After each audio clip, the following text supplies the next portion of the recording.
ติปิโสภะคะวะอะระหังสัมมาสัมพุทโธวิจาจารณะสัมปันโนสุขโตโลกวิทูอนุตตโลปุริสตัมมัสสาลาทิสัทธาเทวมนุสสานังพุทโธภคะวะติสวากขาโตภคะวะตาธัมโมสันติทิโกอากาลิโกเอหิปัสสิโกโอปันนะยิโกปัจจตังเวทิตาโปวินโยหิติสุปฏิปันโนภะคะวะโตสาวกสังโฆอุจุปฏิปันโนภะคะวะโตสาวกสังโฆยายะปฏิปันโนภะคะวะโตสาวกสังโฆสามิจจิปฏิปันโนภะคะวะโตสาวกสังโฆญาติตังจัตตาลิปุริสายุคานิอัตถปุริสาปุคาลาเอสะภะคะวะโตสาวกสังโฆอาหุนายโยปาหุนายโยตักขินายโยอัญจาลิกาลนิโยอนุตตลังปุญญเขตังโลกัสสติจายันโตโพธิยามุเลสักกายานังนันทิวัตโนเอวังตวังวิจัยโยโหหิจายสุจายมังคะเลอปัลลาจิตตปันลังเกสีเสปัทาวิปุคาเลอภิเสเกสัพพพุทธานังอากาปโตปโมทาติสุนักกตังสุมังกลังสุปปะตังสุโหติตังสุกันโนสุมุหุตโตจะสุยิทังพลัมมาจาลิสุปะทักขินังกายกัมมังวาจากัมมังปะทักขินังปะทักขินังมโนกัมมังปณิทิเตปะทักขินาปะทักขินานิกัตตวนะลัพพันตเถปะทักขิเนสัพพิติโยวิวัจจันตุสัพพะโลกโควินาศตุมาเตปวัตวันตลายโยสุขีติกายุโกภวะอภิวาทานาสิลิสานิจังวุตตาปัจจายโนจัตตาโลธัมมาวาทันติอายุวันโนสุขังปะลังเอาแล้ว ศรัทธาญาติโยมทั้งหลาย ตุลุงเกาะปินเก้าปินโหสวดมนต์ไปปินตีเรียบร้อยเนาะก็ขอกุณพระทิตไลยรัตนะผ่านแผ่วพระเกี่ยวเจ้าตั้งสามประการจงดลบันดาลมาปกป้องคุ้มครองรักษายังเจ้าสมณะศรัทธาอันมีครูบาอาจารย์พระมหาเถรานุเถระครูบาอาจารย์พระสงฆ์องค์สังฆเจ้าอยู่กับวัดกับวาก็ขอให้มีสลีติขาอายุหมันยืนยาวเน้อได้ปินเน้อนาบุญศรัทธาสักการะปูชากับไหวเผยแผ่สัจธรรมคำสอนขององค์บวรสัมมาสัมพุทธเจ้าเนาะแล้วก็ขอให้เป็นผู้ที่เป็นเนิ่นนาบุญยึดเหนี่ยวจิตใจศรัทธาประออกทั้งหลายเนาะได้มาอยู่กินอยู่ตานนำกินน้ำตาลกันไปใจเน้อศรัทธาปอลงแม่ลงเขาก็ดี อยู่ตั้งบ้านตั้งจองตั้งหอตั้งเฮินก็ขอมีความสุขกายสบายใจเนาะพ้นจากภัยไกลจากเวรแม่นว่ามุ่งมาดปรารถนาสิ่งหนึ่งสิ่งใดก็ขอสมดังความมุ่งมาดปรารถนา จูเยิงจูประการเนาะขอบคุณไปทางสถานีคืนต่างๆก่อนเดี๋ยวจะลืมตุลุงมาขี่อุทิศพันธ์สถานีวิทยุเปิดการศึกษาพระพุทธศาสนาและวัฒนธรรม FM 104.50 เมกะเฮิรตซ์วัดไฟหินนึตำบลดอยสุเทพเนาะตำบลสุเทพอำเภอเมืองจังหวัดเชียงใหม่โดยเมตตาบารมีธรรมอาจารย์พระครูสมุวิสุวัฒน์วรกิจโจอาจารย์พระครูเฮาก็ลิงก์สัญญาณไปปิ้นตีเรียบร้อยวิทยุคณะสงฆ์อำเภอฝางโดยมีเมตตาบารมีธรรมหลวงปู่พระครูสุจิตานุรักษ์เจ้าคณะอำเภอฝางFM 100.25 เมกะเฮิรตซ์ตั้งอยู่ณที่วัดพระบาทอุดมนำบ่อสาวาสำนักวิปัสสนาตุปีจำเริญโชติธรรมโมตุปีเพิ่นก็รีโมทนะลิงก์สัญญาณไปพินตีเรียบร้อยกราบขอบคุณสถานีของบดมใน 89.50 บ้านทุ่งเรดิโอ ตั้งอยู่ที่บ้านป่าซักตำบลบ้านกลางอำเภอสันป่าตองเนาะปอุดมพุทธวงศ์เพิ่นจะหับสัญญาณปูนก่อน 4-5 โมงถึง 7 โมงบ่แล้วก็แดนดินถิ่นล้านนา 103.50 นะแดนดินถิ่นล้านนานี่ก็ตั้งอยู่ที่บ้านฮงโงตำบลนำบ่อหลงอำเภอสันป่าตองคุณรุจิสมบัติเงาคำนั่นว่าก็กายไปหาเนาะว่าก็กลายไปล้านเพื่อกะกลายไปสถานีคืนแดนดินถิ่นล้านนาเนาะมากลายไปฮะกลายไปยกมือไหวพระเจ้าลงวัดศาลาด้วย แล้วก็มนต์เสียงธรรมมนต์เสียงธรรมก็106.25โดยเมตตาบารมีธรรมอาจารย์หลวงพ่อพระครูมงคลวิสิทธิ์หลวงพ่อใหญ่เฮาเจ้าคณะอำเภอแม่แจ่มเจ้าอาวาสวัดบุพารามตำบลช่างเครื่องอำเภอแม่แจ่มขอบคุณท่านปลัดอุดรด้วยโหสุมาอุทัยสุมาอุทัย2อุทัยกับสถานเปิ้นก็ลิงก์สัญญาณไปปิ้นตีเรียบร้อยเนาะแล้วก็ขอบคุณสถานีคลื่นของ 101.75 เมกะเฮิรตซ์น่านฟ้าเรดิโอโดยคุณลุงนิรันดร์ปันดอนตองหัวหน้าเฮาเนาะคืนฟ้าคืนน่านฟ้าเรดิโอนี่ก็เปิ้นจะหับ 4 โมงสเตปไปก่อนรับลักลิงก์สัญญาณไปก็มีนะอาจารย์ดังงานทนทานหัวหน้านะเนาะ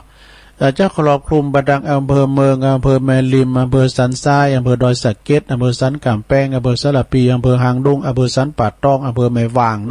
โกินความกว้างเด้อนี่นะอำเภอเมืองลำพูนเป็นบางส่วนด้วยเดินหล่อเป็นบางส่วนเล็กน้อยได้ฟังอยู่เนาะแดนดินอันนี้น่านฟ้าเรดิโอ แล้วก็สถานีคลื่นธรรมะของชุมชน 89.75 เมกะเฮิรตซ์วัดไฟวัดห้วยตองซักนะวัดห้วยตองซักนี่เป็นเลี้ยวไปตั้งน้ำตกแม่กลางนะลุงนะพอเสามันน่ะซ้ายมือน่ะนั่นน่ะวัดห้วยตองซักแล้วก็ตำบลโขงเป้านะตำบลโขงเป้าตำบลโขงเป้าบนฝั่งกันหลายบ้านลงจอมต้องนี่นะบนฝั่งกันหลายโดยอาจารย์พระครูวาปีวรมานิตเจ้าอาวาสและก็ท่านอาจารย์ชวลิตชัยวังโสเจ้าหน้าที่เฮาลิงก์สัญญาณไปปิ้นตีเรียบร้อยนะอันนี้พื้นคืนลักขายลักเขา90.75 เมกะเฮิรตซ์วิทยุชุมชนคนเหนือเขื่อนอันนี้ก็อยู่อำเภอหอด ได้ลิงก์สัญญาณไปปิ้นตีเรียบร้อยเนาะขอบคุณกุคืนที่เปิ้นหับลิงก์สัญญาณไปก็ฟังกันตามสบาย2 ชั่วโมงต่อจากนี้ไปก็มามาจ้าเนาะมามาจ้ากันตุลุงก็สำเร็จก่อนน้อมนำอภิธรรมเทศนาของตุอุ้ยพองแต่ก็เอาในอินเทอร์เน็ตพองนะมีหลากหลายสดาญาโยมทั้งหลายจ้าป้าสายกันไปเมื่อเจ้ามันยินสบายวันนี้มันยิ่มหนาวสิว่าจะฮ้อนกันน้ำเดี๋ยวเนี่ยอยู่ในห้องสีเลมนี่นะวันนี้อากาศอุ่นดีเนอะตัวลุงนี่ยามมันหนาวกว่าไข่มันหนาวนะเนาะน้ำเดี๋ยวก็เหมือนก่อนนี่ฟุ้นเดี๋ยวก็เหมือนก่อนมันก็แตกต่างกันไปสดาญาโยม มันมีอย่างที่จะแน่นอนอันนี้จังหน้าฝนหน้าหนาวฝนขึ้นมาตกเนี่ยมันแน่นอนนะซะได้เนาะดินฟ้าอากาศ มันเป็นสิ่งที่บ่แน่นอนเนาะแล้วก็เปิ้นว่าความค่าความเป็นคนเนี่ยอันนี้คุณโยมสุมาลีใจตาเปิ้นบอกไว้นะนี่เป็นนั้นข้อคิดวันนี้เนี่ยสถานเนี่ยค่าความเป็นคนเฮาเป็นคนนี่จะไปอากตัญญูต่อฮู้บุญฮู้คุณทุกสิ่งทุกอย่างเพราะว่าจะไปลืมตนลืมตัวมีความกตัญญูฮู้คุณฮู้บุญต่างๆเพื่อว่าอย่าลืมข้าวที่ตนเคยกินเข่านี่มันเป็นญาติติบเนี่ยลงเนอะพระจะไปกายเข่านายเข่านะ เข่าตกต้องนี่เป็นยาเนี่ยซะนะก็แล้วเวลาเขาใครอยากกินเข่าไปกินย่ามยังมาดื่มหายเนี่ยการปั่นเข่าได้งกก็ใส่เลือดใส่บอกข้าวหลามก็ไอ้นะปุตโตมันตุ่นต้องมาแล้วนี่นะอันไม่ลงเขาก็จะกินยาก็จะไปลืมเนอะกินยาก็เอากินข้าวตุ่นต้องให้หน่อยเนาะอันห้องกับพ่อไอ้หน่อยเนาะกินกับเปิ้นบอกกินหลังวิหารกับไปกินหลังวิหารพุ่นเนอะจะไปลืมกุลเข่าเด้อกุลเข่ากุลน้ำกุลลมกุลไฟมันยังมีกุลโมดสะดาจะไปลืมกุลแดดกุลลมกุลฝนกุลไฟมีหมดนะจะลงสูตรในแคปเนี่ยนะสะดามันรองรับสรีระลางของเฮาเนี่ยรองเท้านี่นะก็ยังมีกุลนะมีบุญแต่ปนวายานดอกภายใต้แคปในตานยานนะสะดาเนาะเราไม่ได้ใส่แคปได้ใส่รองเท้าเราเตียวไปนั่งลูกลางหรือแยงแยะนะโคน้ำปักตีนนี่ มันมีบุญมีคุณทั้งนั้นอย่าลืมเข่าที่เคยกินอย่าลืมถิ่นที่เคยอยู่อาศัยนี่เปิ้นว่านกจะหนีจะไปหุ่มกรหุ่มกรนี่เปิ้นจะหนีจะปายกันเนี่ยปะโตโอ้กันนี้จะปุ้นตุกแล้วบ่เฮ้ยเนี่ยตึงมายามดำซ้ำแล้วอันนี้หมายความว่าแก้วลืมกรอน นกแก้วมันลืมกรไปตั้งหน้าซ้ำห้ายหรือตั้งเก่าย้อนปีกมาดังเก่าก่อนเก่าทำเดิมเนี่ยแปลว่าจะไปลืมบุญลืมคุณถิ่นที่เคยอยู่อาศัยเคยอยู่มาจนใหญ่มาแล้วฉันเจอกับไปเยการตั้งกรุงเทพกรุงไทยปีกมาบ้านเกิดเมืองนอนบ้านห้ามได้ก็พี่ขี้ขุนมุ่งบ่เฮ้ยเนี่ยไปประมาทเปิ้นเนาะก็ตัวก็ใหญ่เนี่ยเกิดเนี่ยแต่ไปลืมบุญลืมคุณเปิ้นวัดห้ามได้ก็เต้าเก่ากระถินผ้าป่าก็มากันแล้วเนาะก็โตไปอยู่ทั้งปูนก็จักโจนปอเล่งไม่เล่งมาหรอกเนาะมาตันกระถินผ้าป่า เนี่ยจะไปลืมถิ่นเดิมถิ่นเกิดเท่าเนอสถานเนอแล้วจะไปลืมกุลตีตนเกยได้จะไปลืมกุลตีตนเกยได้นะได้ดิบได้ดีแล้วจะไปลืมกุลอย่าลืมใครที่เคยมีคุณเนี่ยไผ่พองตีมีคุณกับเฮาน่ะก็ปอก็เมเนี่ยกันเนาะเป็นคู่เก่าเฮาแต่นะสนับสนุนส่งเสไปหำไปเฮนนะจนได้ปิ้นใหญ่ปิ้นโตจนได้ปิ้นใหญ่ปิ้นโตแล้วก็จะไปลืมปอลืมแม่เลี้ยงใหญ่นากาบ้านสูงหำสูงเฮนแล้ว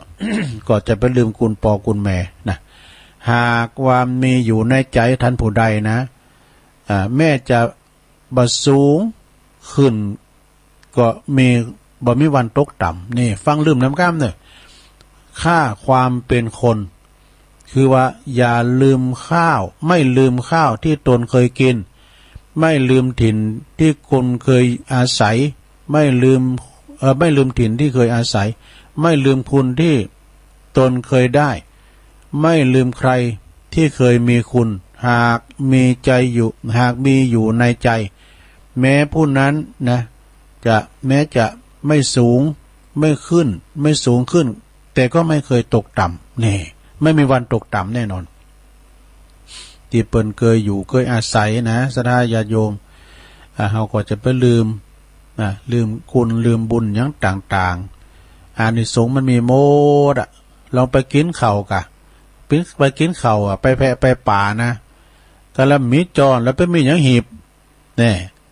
เขาจะหู้กุญจรต่อเมื่อเขากินข้าวกับแกงเนาะ เนาะ แล้วจะไปลืมที่ว่าเปิ้นว่าไปลืมเตนนะกุนเตนอยู่ที่ไฟฟ้าดับ ก็เลยว่าไฟฟ้าดับนี่นะปุดต้องงุมเตาแล้วซอหาเตนมาจิล่ะซอหาน้ำมันก็เอาอันมาเอามาจิแล้วนะอย่าลืมกุนไฟกุนเตนอย่างต่างๆ เอาอันนี้ทำกรรมหนึ่งอันนี้ก็อมตะเนอะแต่ว่านี่ก็ได้ยินอาจารย์พระครูอภิวัตรก็ว่าละผีไล่6 โตนี่นะมันเป็นตุนฉบับมันพุ่น ตั้งดอยแดนพุ่นนะอาจารย์พระครูตั้งดอยแดนพุ่นจังว่ามันนะอาจารย์สุทัศน์ท่านันชัยโยเดี๋ยวนี้เปิ้นยังเปิ้นว่าเปิ้นฟังตังงานย้อนหลังพุ่นว่าเปิ้นได้โทรเปิ้นฟังตังย้อนหลังเปิ้นสวดมนต์เลยนะเปิ้นโทรมาบอกเนี่ยผมไม่ได้ฟังแต่เป็นว่าเนอะแต่ว่าผมฟังย้อนหลังไว้นะขอบคุณเนอะพี่น้องตังต้องไฟด้วยเดนนะท่านพระครูสุทัศน์ท่านันชโยเนาะตุนฉบับของเปิ้นผีร้าย6 ตัวมีอย่างพองนะผีร้าย6 ตัวผีที่1ชอบสุราเป็นอาจินไอเอื้อนะหายเรื่อยๆ แก่หนาวตุนแก่หนาวหน่อยแล้วแช่พองเนี่ยปากนะไม่จี้ตาปอมแพ้ว่าก็ใส่ไปหน่อยเนี่ยปุดตัวเลี้ยวเป็ดปึงไปว่าเอาหดต่อโต้งได้มาได้อู่แล้วเป็ดปิ้นนกจอกนกกะแกวะล่ะผีที่1ชอบสุราเป็นอาจินเนี่ยไม่ชอบกินข้าวปลาเป็นอาหาร ผีที่2 ชอบเที่ยวยามวิกาลเดี๋ยวนี้ไปแอวเนอะล็อกตัวเองเนอะสถานไปแอวเนอะโรคภัยไข้เจ็บมันมาที่สิ่งที่คุณหมอซุ้มนะตั้งเอาบ่อนกา ในขับในบาร์กายเนาะเอาอยู่บ้านนอกบ้านนาเป็นเนี้ย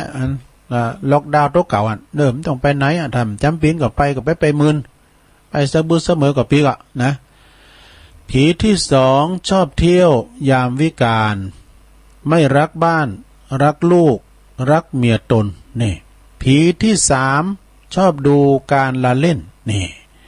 ไม่ละเว้นบาครับละครโขนนี่ผีที่4คบคนชั่วมั่วกับโจรนี่หนีไม่พ้นอาญาตราแผ่นดินผีที่5ชอบเล่นม้ากีฬาบัตรสารพัดถั่วโปไฮโลกันนะผีที่6เกลียดค้านการงานกินมีทั้งสิ้น6 ผีอับปรีอันนี้ก็มจะวางภายเนื้อว่าไปตามคำก่อนบ่นะ มันว่านเด่นนัสดาญาโยมเนาะสำเตือนเนี่ยกันได้มากกว่าดีเต้เพราะว่าเหิมได้ออกมันน่าถูกเลกันได้ก็เวลามันถูกก็เอาไหนก็แห่ออกนะได้อย่างนี้ทำเป็นของดึงวาดอกการไปหลิ่นไปโหเนี่ยซับวันมันได้ก็ดีโตผมไม่อู่กันจะดีแหละอู่กันจะดีแล้วเรามันได้มากะโทมันได้มากกว่าขายของทั้งหอทั้งเฮินไปเนาะไปจะเอาไปลงทุน เนาะเตรียมมาก็มีเปิ้นก็ห้ำตู้ครั้งไอ้ก็ได้เข่าแล้วก็ต่อยมตู้ไหนก็ได้นี่แล้วเดียวก็หาพิธีอ่ะเช้า 40 50 80 100 200 300มีมันก็ปาลัดปลิตมากกว่าไข่เสมตู้ก็ลุยลายไปนอนเลยเนาะมีไหนได้สู้น้ำเจ้านะผมก็อันนับที่มันเสียงไปนะดู ลายมันมีเนาะว่ากันไปสดาญาโยมทั้งหลายเอาอันนี้มาว่าทำกรรมหนึ่งเกิดนะสถากรรมบาเก่าเล่าไว้เนาะปินบ่าล็อกก็แกกไปบันบันลำดับลำดามเสริมกันเนี่ยทุลุงโจงหันโจงนี่ไปเนื้อสดาเนอะฟังไปก่อนรับไปอันนี้จะเอาทำมาว่าสักน้อยเนาะมาทำยังเปิ้นว่ากรรมบาเก่าเล่าไว้เปิ้นอยู่ในธรรมนี้มันมีชื่อว่า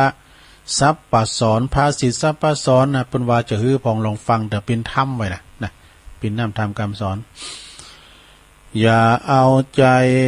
อย่าเอามาใจกับตัวฮือปากันกูเลผ่านยานากึศสาตันนี่ไก่มักจักเป็นจังไรบังเกิดฮือมันเดือดไม่เครื่องขี้อีโลปนว่านะกรรมโบราณป้นเก่าจี้ว่าอย่าปาคือบอดีไปโลบที่คันนาบอดีโลบที่แลคันนาบอดีไปโลบยังกาจังกายอยกาจังเนี่ยนะไปโลบกาจังชัมพองนี่มันหูดเด่นเนาะเปิ้นก่อนมันจังจะจังคันนี่จังที่เปิ้นจังที่เปิ้นยกแบกแล้วก็เปิ้นเอาใส่นั่นนะรอไปปุ่นก่อนสมัยขายพริกว่ากะขายพริกแห้งนะอย่างเธอสุมาเด้อเปิ้นเอาตีนนูนด้วยก็มีเฮาพร้อมแต้นเปิ้นน่ะ บ่ดีไปนั่งกาคันใดบ่ดีจะไขกำหยาบบ่ดีไปเสาะหาบาปใส่ตัวนี่เสาะหาบาปใส่ตัวก็มีเปเลอะเนาะ บ่ดีไปเอาพาต่อยไปปกไปปันหัวแล้วก็มาว่าเจตนาบ่ดีไปก้ายาปิดยำ ยาปิดยำนี่นะบ่ดีไปพิษสินมันเป็นของพิษสินพิษทำน้อยใหญ่บ่ดีไล่แลด่าคนเฒ่า นิ่มดีสักบุญเนอะ ไปด่าคนเฒ่าก็ด่าเปิ้นคุณที่มีสูงอายุสูงวัย บ่ดีร้องเจ้าขึ้นเฮือนบ่ดีไปเตือนคนใบบ่ดีงัดไม้ไปหาจักเข็บบ่ดีตัดเล็บเมื่อยามคำตัดเล็บยามคำมันก็ดีนะเปิ้นว่านะสะดาเนาะบ่ดีไปห้ามหาผีบ่ดีด่าเจียงจีและนาและตีพรามบ่ดีด่าจีตีพราม บ่ วันนี้เสียงบ่ค่อยดีให้ลงเอ้ยมันยังจะฮือนะวันนี้เสียงบ่ค่อยดีเฮ้ยบ่พดบ่ปองก็แล้วเนี่ยแต่แป๊บอยู่หั่นนะไอ้แฮมเนี่ยก็ได้สุมาเนี่ยลงเด้อเสียงวันนี้น่ะแก่เหมือนกันเด้อเสียงพดปองนะการเปิ้นจักหามก็อย่าไปสอดกันเปิ้นจักถอดก็อย่าไปบันกันว่าเปิ้นใครหันก็อย่าไปบัง ไปบังบ่เนาะ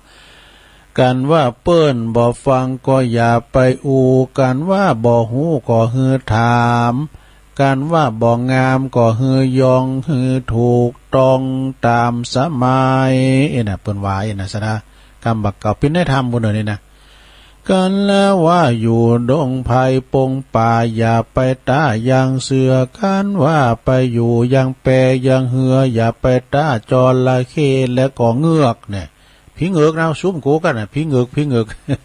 มันเป็นจะฮือไว้พี่เงือกเนี่ยกันว่าเข้าเปลือกมันต่ำเข้าเปลือกมันจ้างไดสารกรรมโบราณเก่าจีกันว่าจักทีก็หืนลอดเตาตาดยางกันว่าห่างก็หือห่างเต้าตาแลนอย่าไปดูแควนคนตุกไร้เขียนใจกรรมโบราณแต่ไทยใครจาหันเปิ้นดูหันเปิ้นตุกไล่เขียนใจก็จะไปดูถูกดูแควนเปิ้น คุณที่เปิ้นเตียวต่างมาเนาะเตียวต่างมาไกลขอกินกับพี่น้องเจ้าบ้านบางทีเฮาคือพอเราเฮาเป็นคุณที่มีเข้าของสัมปติดีแต่ร่างกายเฮาย่ำสมบูรณ์เหมือนเปิ้นเนี่ยเนาะซะท่าเนาะเปิ้นเตียวตอนไหนตามเบามาร่างกายของเปิ้นย่ำเจ็บหลังเจ็บเอวเปิ้นเตียวได้ไปปีนเนี่ยก็ปีนที่คอยเปิ้นได้กันซื้อใดก็ได้ไปอย่างนี้เฮาซื้อมได้นี้นะพละกำลังในซื้อมได้เด้อสรีระลางของเฮานะอย่างอาจารย์พระครูวาเนี่ยคุณโรยเป็นร้อยล้านพันล้านนางร้อยเขียนมาตึงลูกตึงล้านห้องคุณตุกคุณผ่านมาคุณนึงเอ้าขอซื้อเอาแต่พละกำลังนั่นน่ะแล้วก็มานั่งแตนหนีนะเพื่อจะเอาเมาหมุนเฮาว่าภัยมีโรคภัยไข้เจ็บน้ำเจ็บหัวโมตาเตียวได้ไปปิ้นเปิ้นกินได้กินเปิ้นตานได้ตานเปิ้นไปได้ไปนะปูดมันได้ลดเปิ้นถูกหวยกันนะเปิ้นว่านะเนาะเจ็บปิ้นยังซากเตยลงนะมันได้การของกินจีนควายเผือกก็กินบ่ได้จีนโง่จีนควายน้ำพริกน้ำปู ก็กินบ่ได้ทุกโรงนี้มันเลิกเนาะ ก็พอมันจะปิ้นอย่างไงนะเอาเพื่อนอะไรมาตานก็สันหมดอะลงเอ้ย เขานุกง่ายยังกินอะไฟเมยังนอกก็ยานไฟเมในก็ยาน้ำออกไฟเมยังนอกก็ยาน้ำมาจักอ่านจักป่าเฮือใดตุกเอาไม้เครื่องขีนี่นางวิสาขาเปิ้นแต่หลับปอเปิ้นบอกสั่งสอนไฟเมในก็ไปเอาออกเนอะลูกเอ้ยไฟตังนอกก็อย่าน้ำเข่า พิษเถงโหกันเนี่ยผมว่าครอบครัวเขาเนี่ยเอาไปเล่าเจ้าบ้านฟังกันกับปืดเสริมเปิ้นหันหลังดูอันนี้นะเปิ้นพิษกันตั้งนอกบ้านนอกจองเอามามาจ้ากันในหอในเฮือนเฮาเอาล่ะปากันพิษกันทำแล้วเปิ้นว่าไฟในอย่าน้ำออกไฟนอกอย่าน้ำเข่าเปิ้นสอนลูกเปิ้นนะสอนลูกเปิ้นนางวิสาขาเปิ้นจะไปลุงตั่งลูกเนาะจักตุกเอาไม้เครื่องขีบ่อดีอันบ่อเป็นดีหลายหลากเป็นได้ตุกยาเครื่องกาอย่าไปนินตาพ่อแม่ตั้งเท่าแก่ลุงเอาลุงเนี่ยไปติสินนินตาพ่อแม่ผู้บังเกิดเก่าคือเจ้าบ้านเปิ้นได้ยินไว้บ่เฮ้ยเสือเท่าเอิ้นคุณเท่านั้นนะขี้จุ่มขี้ชามนี่บ้าเอาขอตั้งหน่อยก็ไม่เหือนะไปเล่าขวัญโปเมคือเจ้าบ้านฟังนะการว่านอนสูงก็คือนอนความกันว่านอนต่ำก็คือนอนง่ายนี่ใครกินลายก็คือกินเต้านิ้วก้อยใครกินน้อยก็คือกินเต้าหัวแม่มือกำมาเปิ้นลืออย่าไปฟังเชื่อฝ่ายพิจารณาบอดีใครจะกำถอยกล่าวถอยแต่กำม่วนบอดีปากห้วนจะแข็งแต่จะไปจะมนแต่เปิ้นว่าจะไปโหนจะแข็งนะจะบุบตีฟันแตงเปิ้นเนี่ยกันว่าปากจะแลนสัวกาลูกจังเป็นกำผ้าเครื่องขีหันเปิ้นดีอย่าไปใครใดหันเปิ้นมีอย่าไปใครใดหันเปิ้นย่างไรอย่าไปดูแควนมีเงินหมื่นเงินแสนอย่าได้อวดอ้างสหาเปิ้นยืมกะกันว่าได้ขี่จ้างแล้วก็อย่าลืมดินแม้นว่าเตียวดินนั่นก็อย่าไปประมาทมันจ้างปลาดตกคุมกันห่อมพอก็ตกลุมตกหล่องเหมือนกันเด้อ หันเปิ้นมีคนซุมก็อย่าไปพอนี่โอ้ว่าเป็นต่อก็อย่าไปกายต่อนี่มันเป็นต่อโหดจ้างไอ้กะต่อซื้อกันเนาะโอ้ต่อมรณะก็มีนะสถาญาติโยมตุ้ลุงเนี่ยมันไว้ใจด้วยนะปิ้นต่อปิ้นแตนปิ้นผึ่งปิ้นใหญ่น่ะผึ่งนี่ก็มันแก่มากมันโศกเนอะสนะยำหนุ่มๆได้มันปิ้นยังน่ะกันลูกมันจะล่าหังแล้วมันจะโศกไว้วะนะผึ่งนี่นะเดี๋ยวนี้ตั้งวัดพระธาตุดอยน้อยเนี่ยกูเตือนนี่ปุ้มแบบตะหมุดถาดนะปิ้นนี่มันมาหรอมันอยู่ในเพลงเหมือนกันไหนฟูงพึ่งทำรังมีงัวมีควายก็อย่าถามคามีจ้างมีม้าก็อย่าฟันอย่าถามฟันผัวเมียกันอูกันม่วนอย่ากล่าวกำห้วนจาหารอูกันโมนอูกันงานเนี่ยโพเมกันนะเปิ้นว่าอูกันโมนกันงานปิยวาจามันอยู่ที่กำอูกำจานะอย่าด่าลูกหลานคำขันเขาสอนเขามันจะได้ดูกำกินเข่าในดักไว้เกินเนาะกินเข่าจะล้ำได้โบโตมาซ้ำมันแบมไหมนะกำบ่าเก่าซอนปันสาว่าสวรรค์ก็มีในอกมรณหกก็อยู่ในใจก่อนฐานไฟแดงอยู่ที่ปากนี่ปากนี่กำอูกำจาเขานี่นะการเฮาอูออกไปนี่มันเป็นนายเฮาล่ะการหอมอูไปเนี่ยมาเฮาเป็นนายมันอยู่ ไปเราขวัญเปิ้นตีหันตีนี่เนาะเฮามันออกจากปากเฮาไปเนาะเดี๋ยวไปได้ยินคำหูเปิ้นน่ะคิงได้ยินได้มานี่ไผเราขวัญเดี๋ยวไต่โซนหานี่ประวัติฐานไฟแดงอยู่ที่ปากนะ กองตุกกองยากอยู่ที่ตีนที่มือคักกล่อมคักย่อยเนาะตีนมือเนี่ยมันถึงเยการเนาะ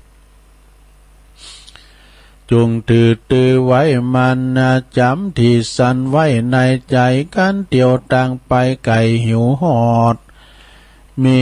ที่ม่วนที่เปิ้นม่วนก็อย่าได้จอดเศร้านอนนี่โบราณสอนแต่ไทยจุงจำไว้กันนิ่งไม้บ่ดีขายของฝากบ่ดีปากบ่เป็นธรรมเปิ้นเอาของมาฝากไว้ในขายนะเปิ้นดีขายของฝากบ่ดีปากบ่เป็นกรรมบ่เป็นธรรมบ่ดีกะตามกรรมอันหยาบจ้าบ่ดีค่าของเลี้ยงนี่บ่ดีเถียงเต้าเจ้ากำเจ้ากำนายนี่เดี๋ยวนี้เปลี่ยนเป็นไปเหมือนกฎหมายเนาะซะท่าเด้อเนี่ยเปิ้นว่านะเอาว่า10กรรมเปิ้นว่ากรรมเดียวแล้วเนาะนะเนี่ยเปิ้นเลยเห็นกันเห็นทางกฎหมายนะเนาะตึกก็เป็นฐานนายกะนี่ว่าความกะเปิ้นฮู้ตัวบทกฎหมายเฮาจะไปเถียงเปิ้นได้กฎหมายเปิ้นมาอย่างนั้นเนี่ยเนาะอาญาแผ่นดินโลบ่ดีกินข้าวซากผีน่ะเปิ้นเรียกเจ้าตีอ่ะเนาะ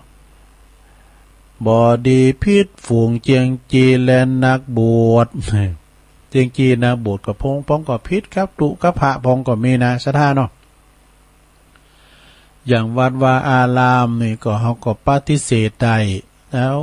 เฮาไปในวัดเฮานี่นะมันปึ้งใจตุลุงบ่ะไปวัดไตได้เนาะแล้วว่าเวลาเฮาเสี่ยงบุญไปลุ่มหายใจจากเข้าวัดเฮาลัวๆว่ายืมถ้วยยืมจ้อนยืมเก้าอี้มานั่งนี่เอามาหมดอ่ะยังไม่ได้ยืมวัดไตบุญ มันก็มีปิ้นตีนะชนะเนาะบ่ดีใส่โทษผู้มีกุลบ่ดีกะทำบุญเอานาอันหนึ่งเป็นคนโลกลาสงสารเปิงกวนกะทำบุญตานไปอย่าได้ขาดมีศีลสะอาดรักษาอย่าศีลจักป่าป้นจากทางทุกยากยุปาการได้สุขใจบานชื่นจอยสมดังไฟห้อยผาธนาและนาเอามาวางมันปึงให้หน่อยน้องสะด้าเนาะกำบะเก่าลูกนี่นะกำบะเก่าก็ได้ยินก่อนนั้นตุปีลงเอามาแล้วกำเนาะเปิ้นสูงมากตุลุงเอามาเปิดนะตุปีลงเอามาเปิดละมันเป็นกำอู่กำจาเขาเนี่ยแต่ว่าเปิ้นเอามาไว้ในธรรมดอกเพราะว่าบอดี้โลบตีและคันนาบอดี้ไปโลบกาจังบอดี้เป็นนางกาโหขึ้นใดบอดี้จะไขกำหยาบกล้ามกายหยาบบอดี้ไปซอหาบาปใส่โตบอดี้เอาผ่าต่อยหรือว่าผ่าโหนะปกโหและเจ็ดหน้าบอดี้ไปกายาปิดยำบอดี้ไปอู่พิษปิ้นของพิษทำน้อยใหญ่บอดี้ไล่แล้วก็ด่าคุ้นเถ่า บอดี้ห้องเจ้าคืนเฮินบอดี้ห้องเจ้าคืนเฮินบอดี้ไปเตือนคุ้นใบมันเป็นใบไปเตือนเปิ้นเนาะบอดี้ไปงัด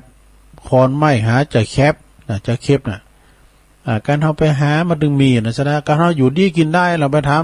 ำมือละฟันหรอกเอานี่สบายเฮาถูกผีได้ฮะมาดึงบอกอยู่ดีกินได้เราไปถามมือเรามันดึงมีนะไปถูกตีหันที่นี่เล่งนะไก่กูเราปั้นนี้ บอดี้งัดจากงัดไม่หาจากเคปบอดี้ตัดเล็บมือคำยำคืนบอดี้ไปหาผีวะนี่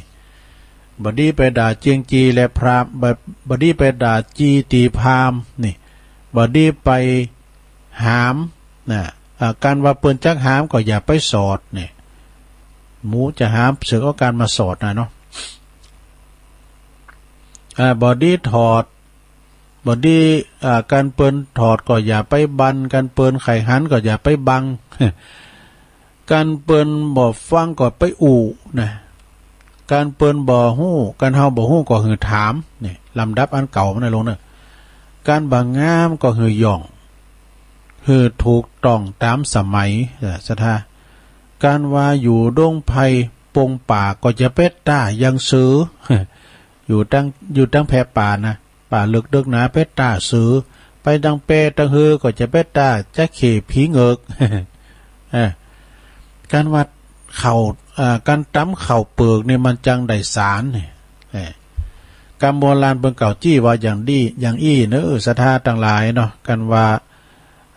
เปิ้นว่าอย่าไปดูแควนคุณตุกไล่เขียนใจกำโบราณแต่ไทยจ๋าไขไฟมีในอย่าน้ำออกไฟมีนอกอย่าน้ำเข่า อันจากป้าหือใดตุกเอาใหม่เครื่องขีบอดีบ่เป็นดีหลายหลากใดกองใดตุกยาเครื่องกาเนี่ยอย่าไปนินทาเราขวัญเราหนาจะขวัญปอแม่เนี่ยไปเราหนาจะขวัญปอแม่ตั้งเท่าแก่ลุงเอาลุงนี่การนอนสูงก็หืนอนขว่ำการนอนต่ำก็หืนอนหงายเนี่ย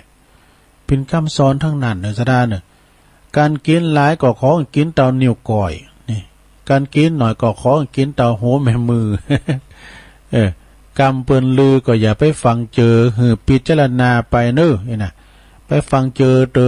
นี่นะพอดีจ่ายไข่กำถอยบอดี้เก่าถอยแต่กำโมนบอดี้ปากห่วนใจแข็งการวาจาการปากจาแห้งโศกาลูกจังปิ้นกำผ้าเครื่องขีนี่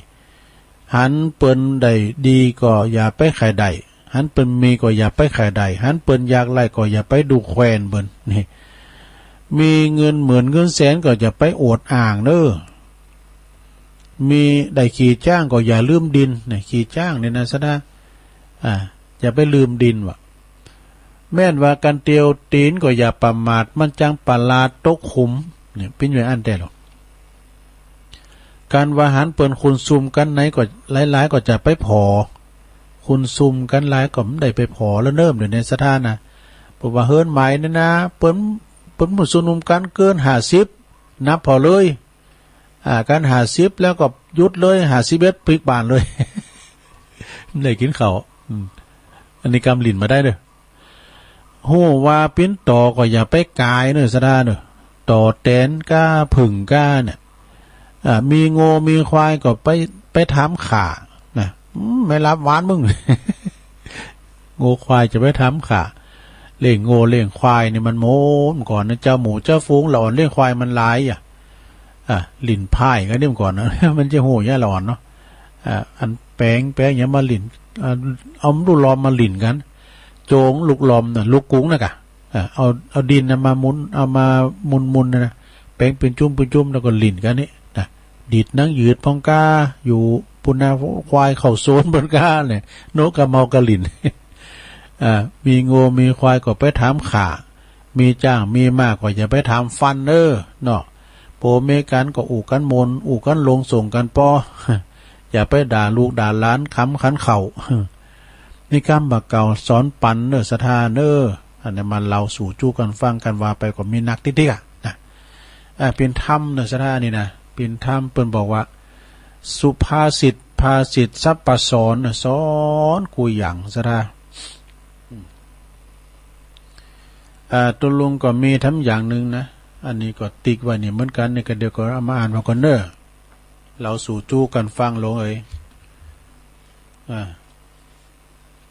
อันนี้ก็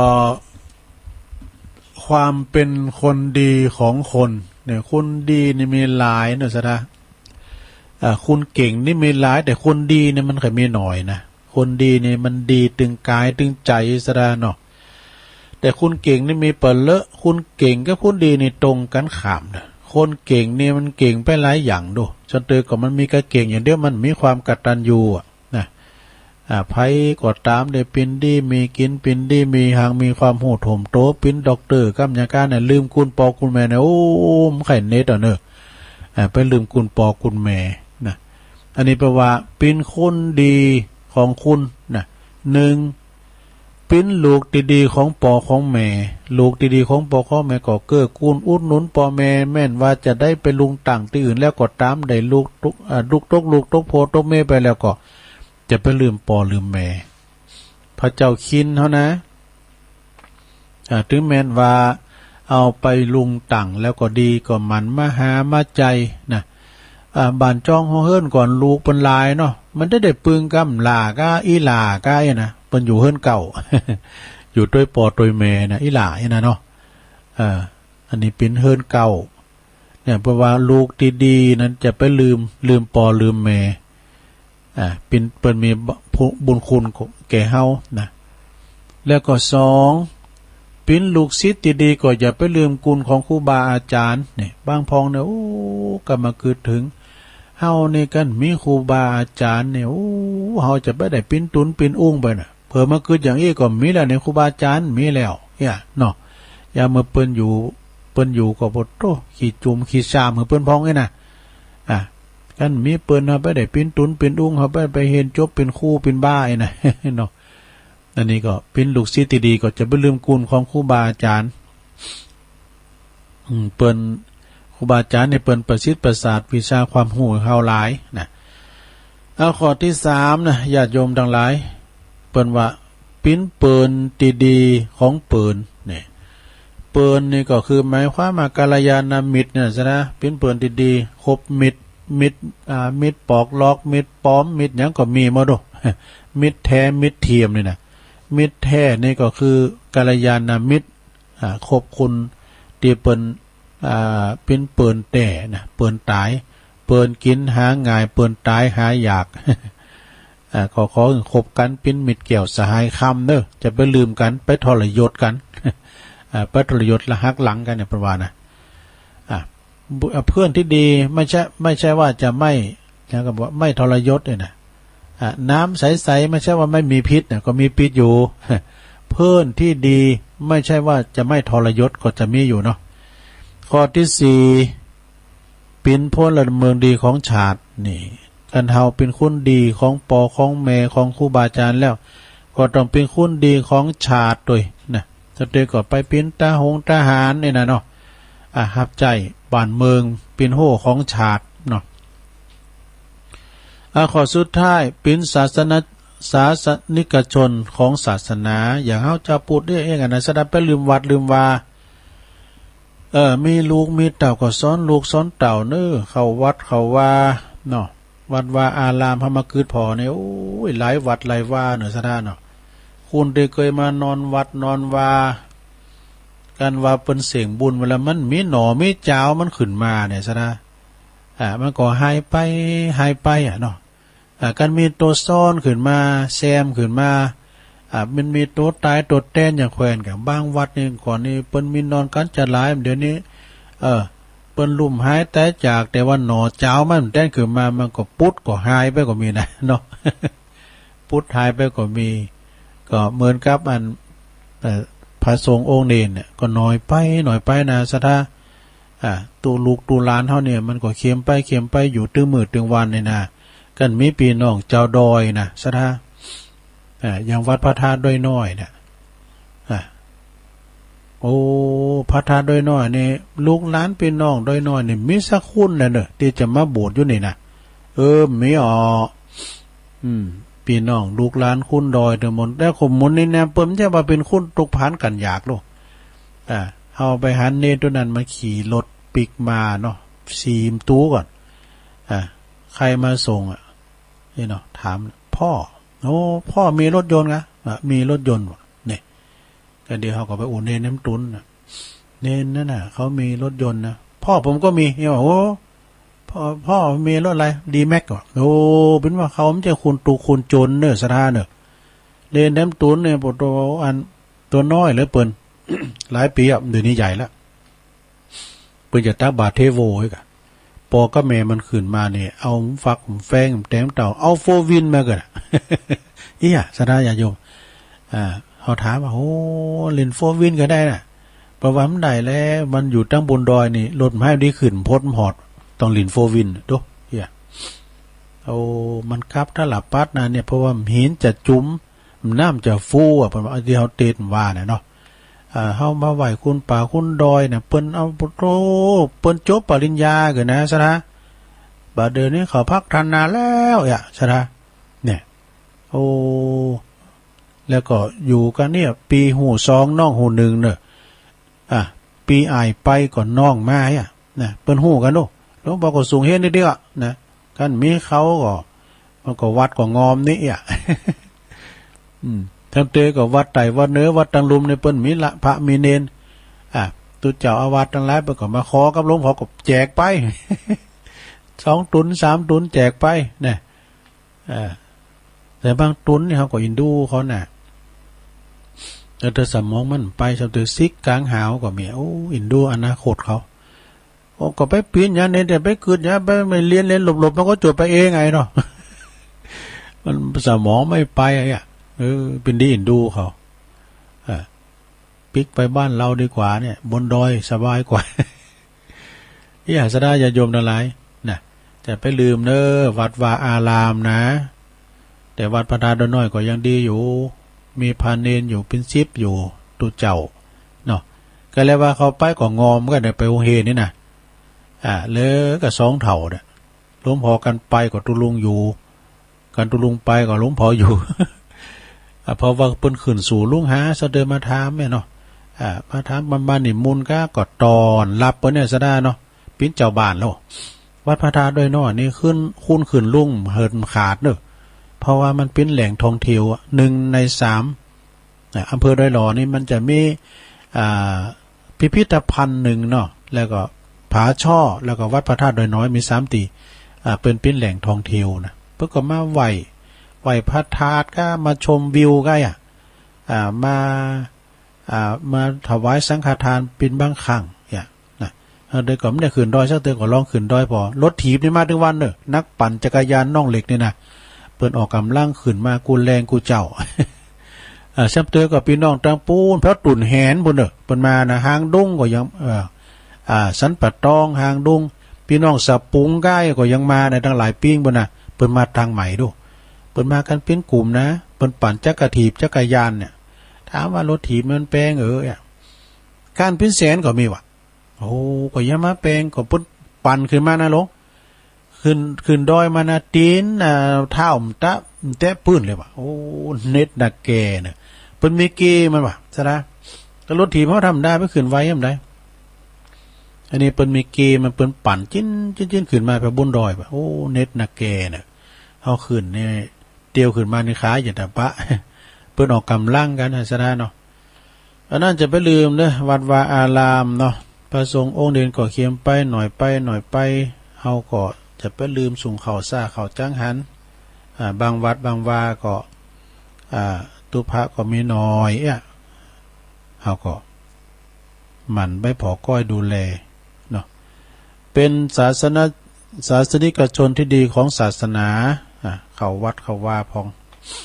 เอาทำกรรมหนึ่งสดาญาโยมทั้งหลายนะอันนี้ก็คือว่าชีวิตที่มีค่าต้องสร้างค่านิยมให้แก่ตนนี่มี4 อย่างเนื้อสดาเด้อมี4 อย่างก้อนใกล้เอาในหนังสือพองเอาเขียนมาไว้นี่ว่าไล่เตือกันคนนี้น่ะคือข้อที่1นะมีจิตใจความอบอ้อมอารีนี่มีตานมาเสียสละตานพองอันเปิ่นตกตุกได้ยากาอย่างน้ำโถมไฟใหม่แต่ลามเขาก็ไปเจาะไปหอมเปิ่นนี่นะเนาะอันนี้เป็นการว่าโอบอ้อมอารีใจเฟื่อเผื่อแผ่เปิ่นตกตุกได้ยาก็ไปโจยเปิ่นต่างบ้านจองหอเฮิรนเปิ่นถูกไฟใหม่แต่ลามกาเนี่ยแม้แต่ตั้งวัดตั้งวาสวาตุเจ้าเฮานี่เพิ่นก็ร่วมกลุ่มกันดูญาติโยมเปิ่นตกตุกได้ยากนะไฟใหม่ก็หอมก็เนี่ยบ่รู้โคกินโคตานที่เปิ้นมาตานเนี่ยมันจังอยู่ก็มาหอมกองโกดกองงกองโงนั่นแหละนะพัดลุ่มก้ำนางก้านี่น่ะถ้วยโถโอชามถ้วยหวานจานจ้อนหยังต่างๆเอามาหอมปัดใจโดยอันนี้เป็นน้ำจิตน้ำใจของไปในเนาะเดี๋ยวเปิ้นก็มีมื้อละมาประธานอปตในหน่วยเป็นหน่วยนะประธานอปตนะก็รับนโยบายตั้งการมาเรื่อยๆข้อที่2มีวจีไพเราะอู่มนจ้าหวานเป็นปิยวาจาจะไปอู่จ้าปากแข็งแห้งกะ อย่างที่ตุลุงวามเจ้ามีปิยวาจาอู่มนจ้าหวานเนาะมันอยู่ที่กำอู่โมดสดาญาโยมกำอู่กำจ้าปากมันอยู่ที่ปากนะ อู่หือเปิ้นพิษกันเทงกันนะกำสนกำสอก้าน่ะมันก็มีอยู่นะการฮัตตะอู่หือเปิ้นหักกันแป้งกันเสริมความสัมพันธ์สามัคคีกันปีนน้ำหนึ่งใจเดียวก็อยู่ที่กำปากเนี่ย อู่หือเปิ้นตกเบเสกองพิษเทงโหกันเป็นมือที่สามน่ะอีก็อยู่ที่ปากเนี่ยนะแต่ว่ามีวจีไพเราะหืออู่โมนเจ้าหวานเป็นปิยวาจาอู่กันลงส่งกันปอข้อที่สามเด้อข้อที่สามนี่เป็นว่าสงเคราะห์ชุมชนนี่อัฏฐจริยาสงเคราะห์ชุมชนกับอันเราว่าเฮาอยู่ในชุมชนไปเลยว่าเป็นสังคมหมู่เดียวหมู่บ้านเดียวกันเปิ้นเก็บไต่เก็บเนื้อเก็บห้อมตั้งกันก็เปิ้นออกก็เฮาออกเนาะอันนี้เป็นกฎของสังคมในชุมชนเฮาจะว่าเฮาไปมเข้ากับเปิ้นเนี่ยคุณเข้ากับเปิ้นเนี่ยมันเป็นสังคมเดียวกันเนาะฉะนั้นก็มีสงเคราะห์ในชุมชนข้อสุดท้ายข้อที่4นะลงเนอะวางตนให้สม่ำเสมอสมานัตตาเนอะมีความสม่ำเสมอบ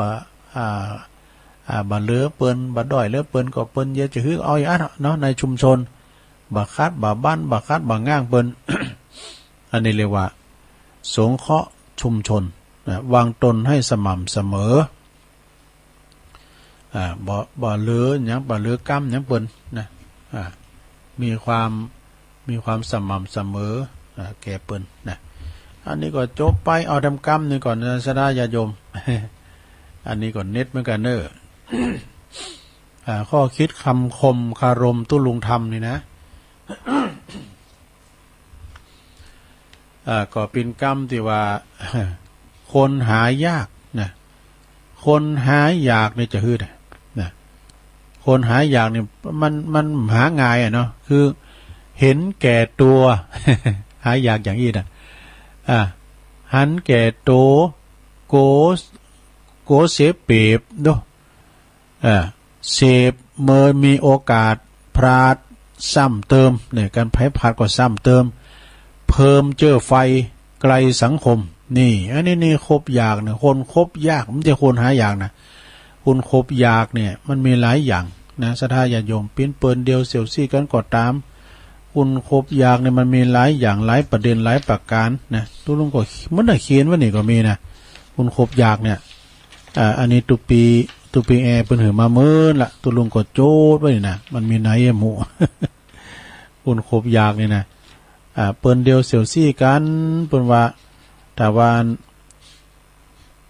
นี่กันเนี่ยเปิ้นว่าบุคคล8จำพวกที่ไม่น่าคบมีหยังพอง1เที่ยวปล่อยข่าว2เฝ้าจับผิด3คิดทำลายดู4ใจอคติ5ตำหนิผู้อื่น6จุดยืนไม่มี 7อิจฉาริษยานะ8วาจากลอกกลิ้งนี่อันนี้นะ8อย่างนี้นะครบได้วะเพลินนะเป็นบุคคลที่คบยากนี่มันน่าคบ แล้วอันนี้ก็ไปทำแบบหนึ่งคุณหันแก่โตเนี่ยศรัทธาญาติโยมนะคุณคบอยากหันแก่โตนี่นะบัดแปลงใจปิ้นกลางการเปิ้นแบ่งเปิ้นปันอย่างก่อนแต่เอาเข้าโตเขาโอ่งโต๊ะเก่าไปหนักมันก็มีเหมือนกันเมื่อก่อนตุลุงก็เคยมีนะไอ้ไหน สมัยเลี้ยงควายการเอาคุดอีเหนียวด้วยกันนะคุดอีเหนียวเนี่ยปุดอีเหนียวด้วยกันมันได้หลายมีตกปุ้นกันนี่ปันกันนี่ก็ปันกันหนาดตักเนี่ยเฮาเนี่ยใส่ตื้อเอาขี้เขาเอาในบะฮาเอานี่มันอยู่ในโอ่ง มันอยู่ในโอ่งมือมาในแล้วนี่เนาะแล้วก็เอาเพิ่มติตักตัวเตี้ยๆเฮาไปคุ้นปันนี่ เนี่ยหันแก่ตัวนะซะนะเนาะ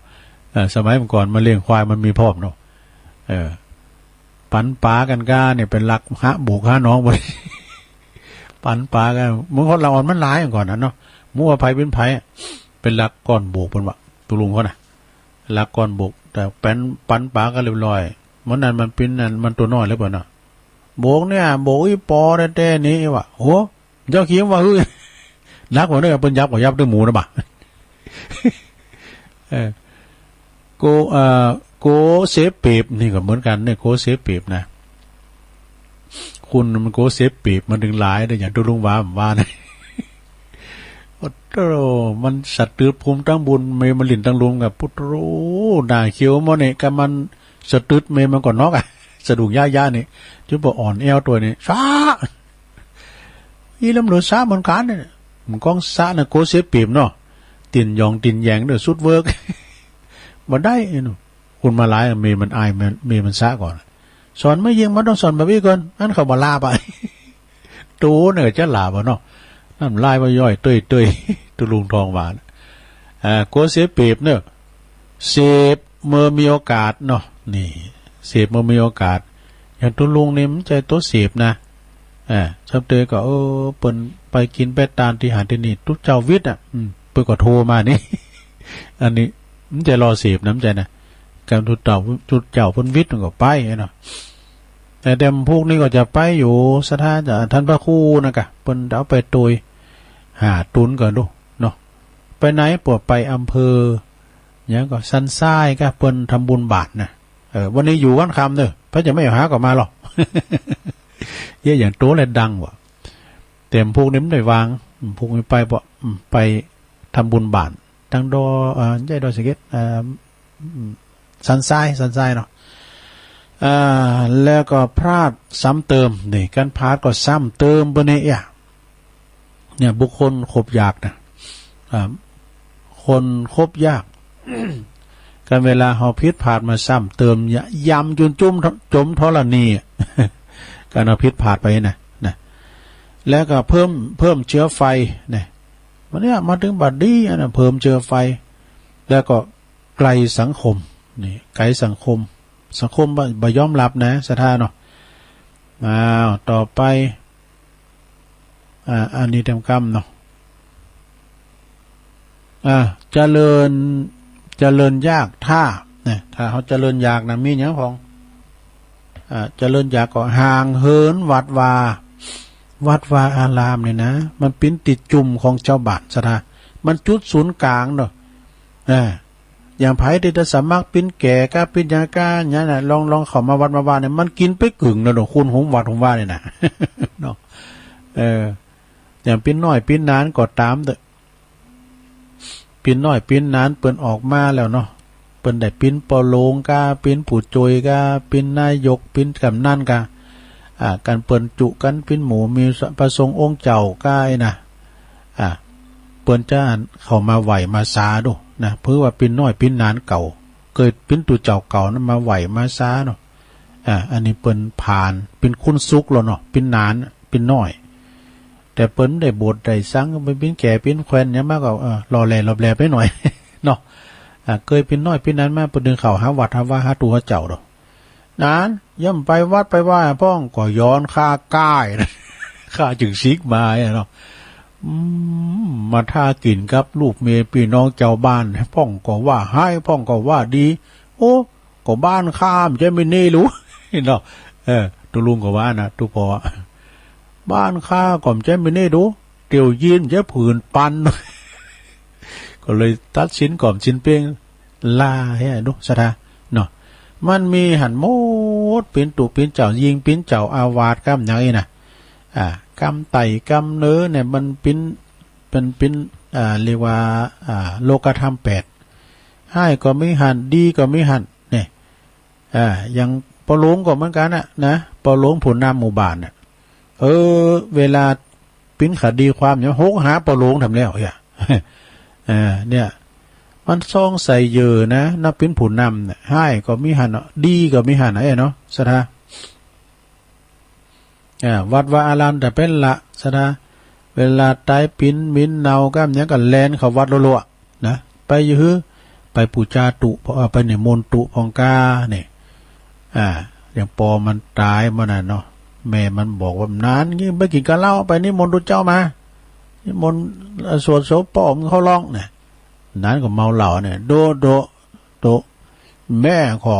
นิมนต์ตุเขาไปเข้าร้องตุเจ้าสรุงยะคิดต้องถามมันดีๆแล้วนั้นเดี๋ยวก่อนเนอะผมโทรศัพท์ก่อนอันนิมนต์ตุเจ้าไปสวดอภิธรรมไอ้แม่เขาร้องไอ้พ่อเขาร้อง นิมนต์รู้เจ้าขอหลองในสะดุงยะยะ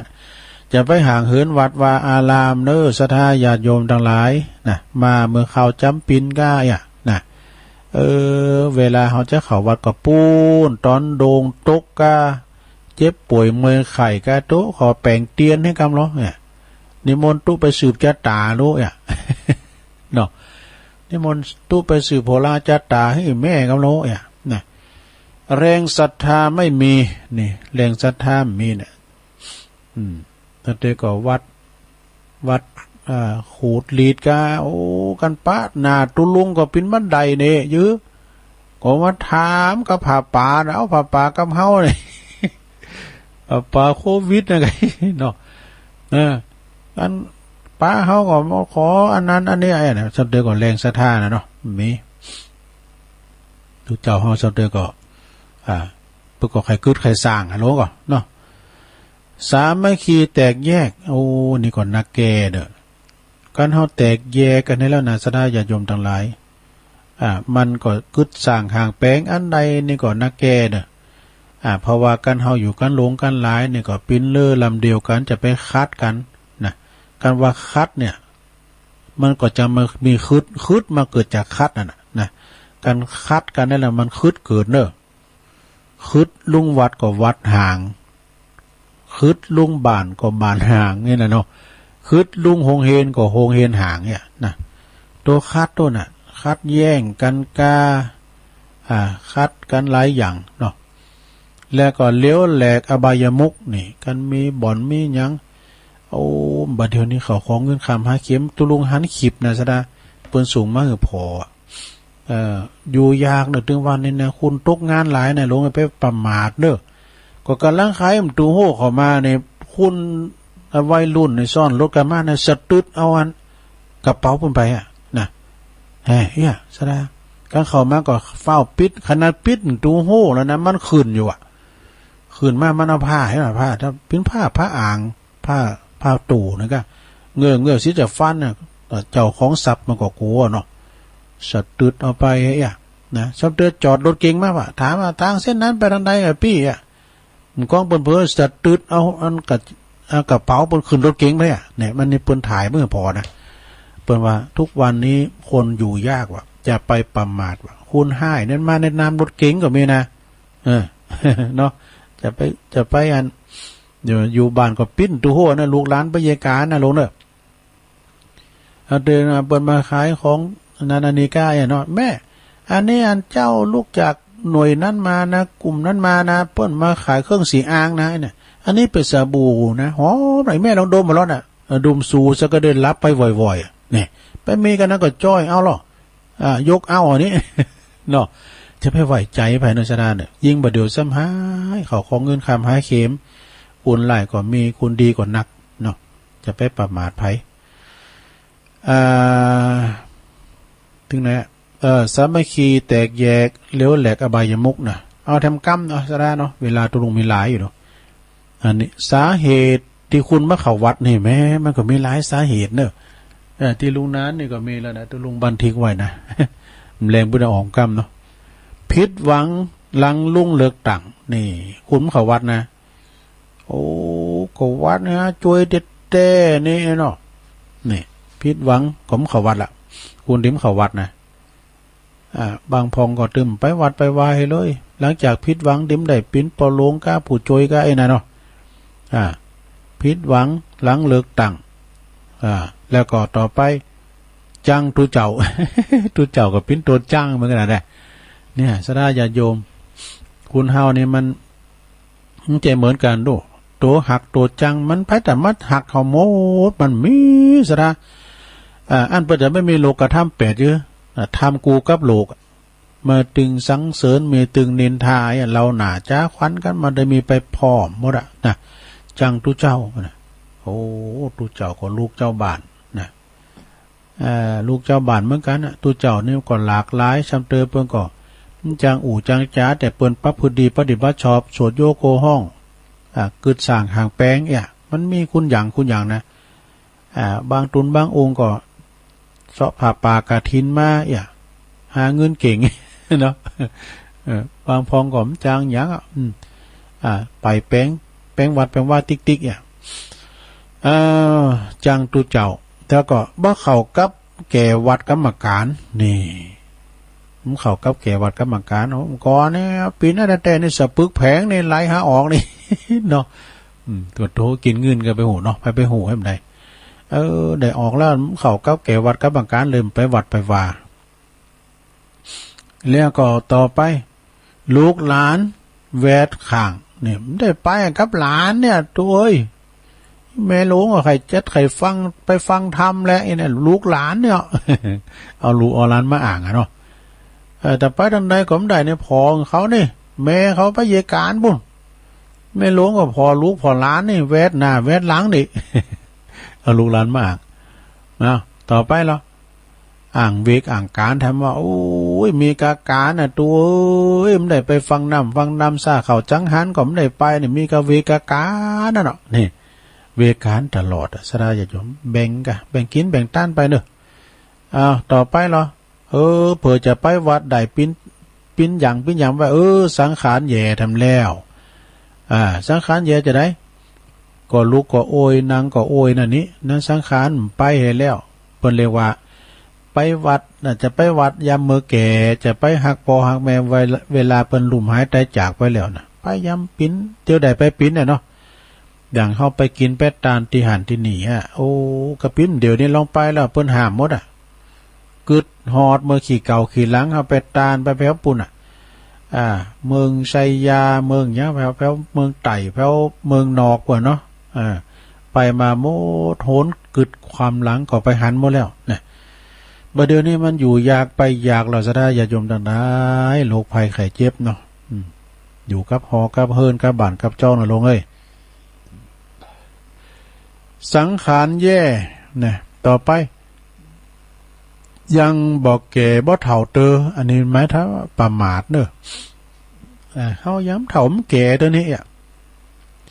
เฮายังหนุ่มยังแน่นอยู่ไปนำเมินอยู่แล้วตายง่ายแต่ละเนอะนะอยู่ไปนำเมินอยู่มันเข้าแต่ละวัดหนุ่มอยู่อีน่ะมันเฒ่ามันแก่เตออันนี้ถือว่าประมาทเนอะประมาทในชีวิตคุณเฮานี่มันจะว่าถ้าเฒ่าไปหมดโดความจริงคุณตายหนุ่มก็มีนะเนาะ ตายหนุ่มตายกรรมจำพองก็เฒ่าแก่แลมอนมาก่อนแต่ไปสักกรรมยามหนุ่มก็คือว่ายังหนุ่มยุ่มเฒ่าเตยต่อไปเมาบ่อนนี่เมาบ่อนนี่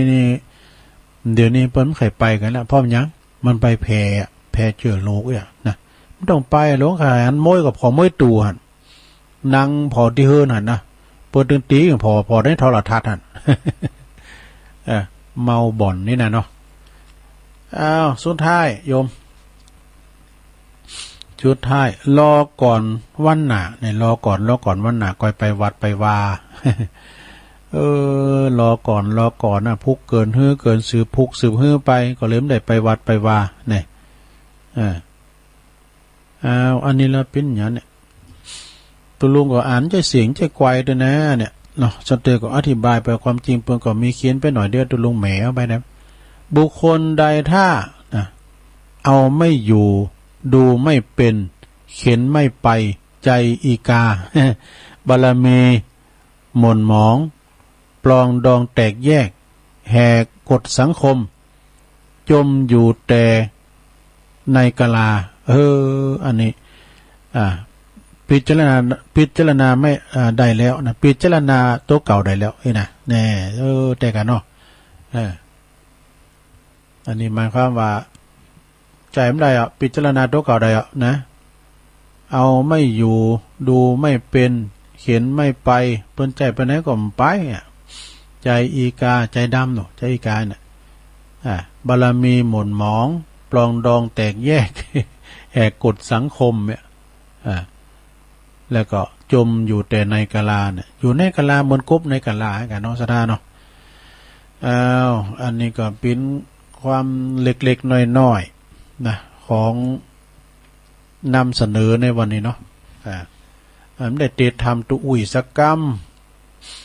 เอาไว้มันแรงหรือว่ามันพุกก่อนมันขึ้นบึดก็มาอยู่นะสะดานะ18:15 น.ถึง 2 ทุ่มย่ำขึ้นแล้วอีกอาจารย์พระครูปริยัติชัยวัฒน์ เปิ้นผักเสียงเปิ้นผักเสียงแล้วก็ตุลุงได้รับมอบหมายถวายเวลาจากท่านพระครูอภิวัฒนวิกรมนะบุตรสอธรรมตุยมาตีทำคำเนาะตอนคำเพิ่นนะแต่ตอนแรงเพิ่นนี่อาจารย์เอาหลักเพิ่นจะมาช่วยแบ่งเบาภาระเนาะ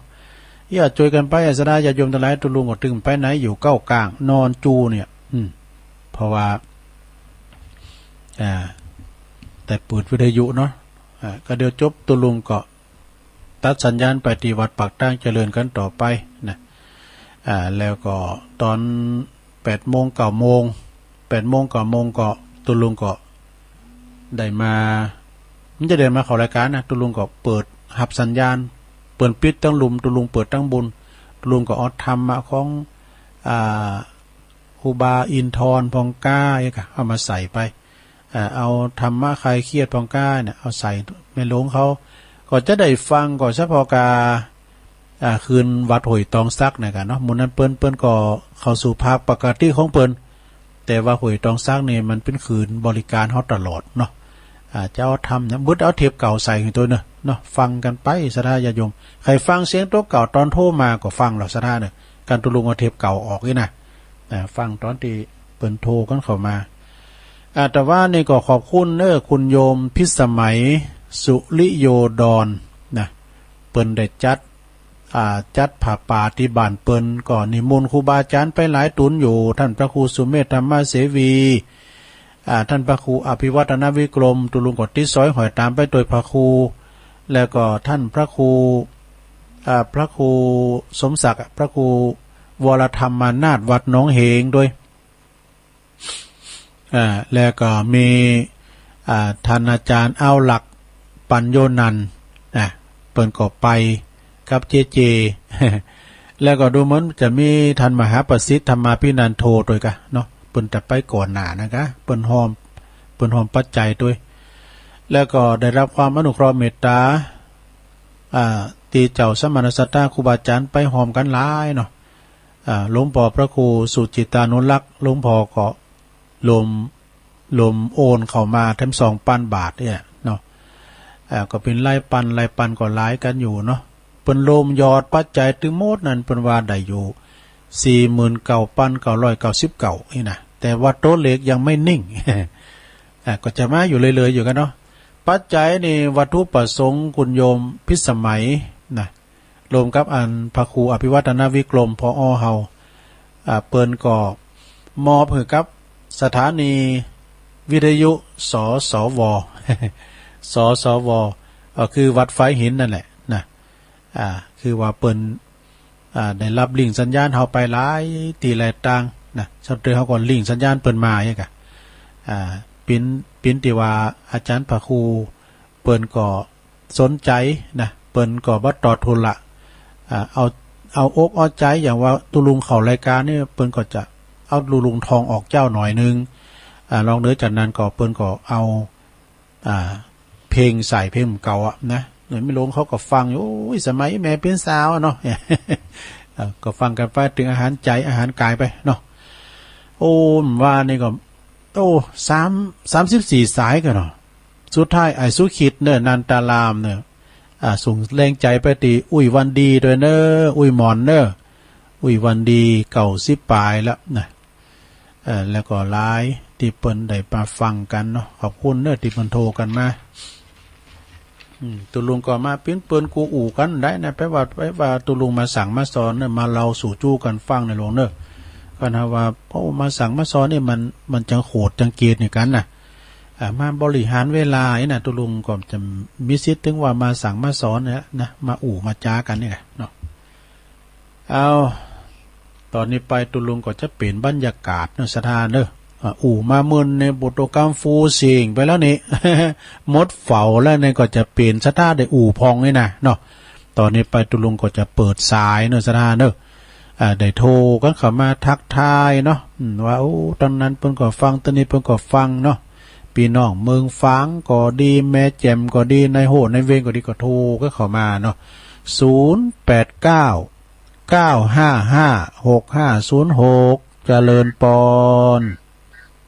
เจ้าไหว้พระเจ้าแม่น้อย เจ้าวันนี้ก็จะฟุ้นสมองต่อนะเจ้าเนาะขนาดมันจะพิมพ์ทำเสมอเจ้า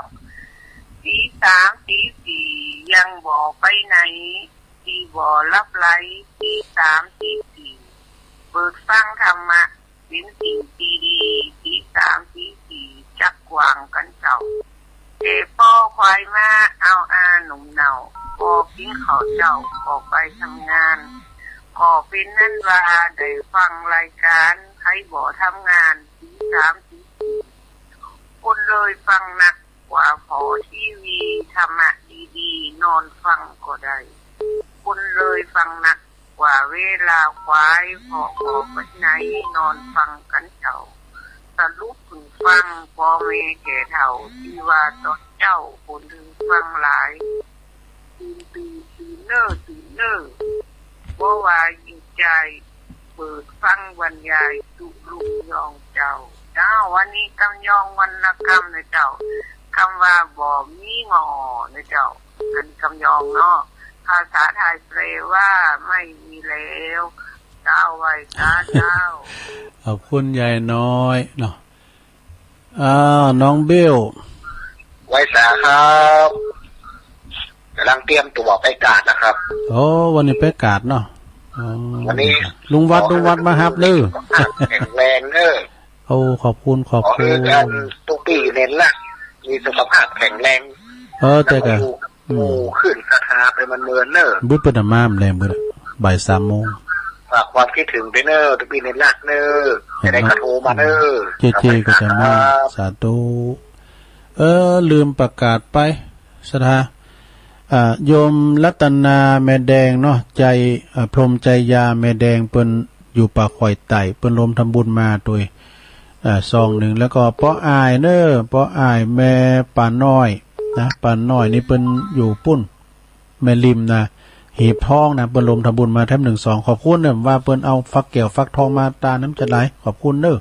เจริญปอนนมัสการค่ะทุลุงอยู่น้อยพัฒนาหนองเฮือได้หน่อยพัฒนาเนาะเจ้าขอบคุณนะคะที่เป็นสะพานบุญให้ขอบคุณกับคุณพิสมัยด้วยนะขออวยพรนี้ให้คุณพิสมัยเนาะขอให้คุณพิสมัยมีสุขภาพแข็งแรงเพราะว่ามีจิตใจที่ดีเนาะ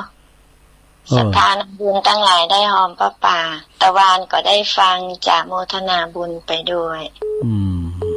แล้วก็ขอบคุณตุลุงยำกามขอบคุณที่นำปัจจัยไปหอมให้เนาะขอบคุณเนอได้บุญด้วยกันเนาะเจ้าตุลุงดูแลรักษาสุขภาพตัวเก่าได้เนอะค่ะไม่นะขอบคุณเจ้าเสียงมันค่อยมีบีบน้ำอุ่นแล้วเอามะนาวบีบไปน้อยๆอาจารย์เสียงจะได้ชุ่มขึ้นมาเนาะฟังทุกรูปทุกองค์นะคะเป็นกำลังใจให้แล้วขอทุกรูปทุกองค์มีสุขภาพแข็งแรงทุกตนอันนี้จากดอยหน่อยพัฒนาปุ้นอยู่ปุ้นตำบลน้องหานบ่นั่นน่ะนะเป็นคนไทยอะไรทำไมนะเจริญปอนจากภาษาเจ้าตุลุงโอ้โหแม่สายทองห่างเหินไปหลายวันเด้อวันที่3แล้วเจ้าโอ้ดีกะอันตุลุงชัดเจนดีนะมื้อเจ้าอย่างนั่นกะมะแรงมันรบกวนนะเจ้ามะแรงนี่ค่ะรบกวนหน่อยเจ้าอันขออ่านก่อนนิบนต์นะซั่นนะเจ้าขออนุญาตเจ้าอารามงามดีต้องมีพระหากยมละส่งเข้าก็เศร้าหมองเศร้าไม่เห็นไม่หายไม่มามองพระคงต้องอยู่ไปไม่ได้นานออกพรรษาท่านคงลาสิขาบทวัดก็อดพระก็อยู่คู่วิหารคืนบำเพ็ญต่อไปไม่ได้นาน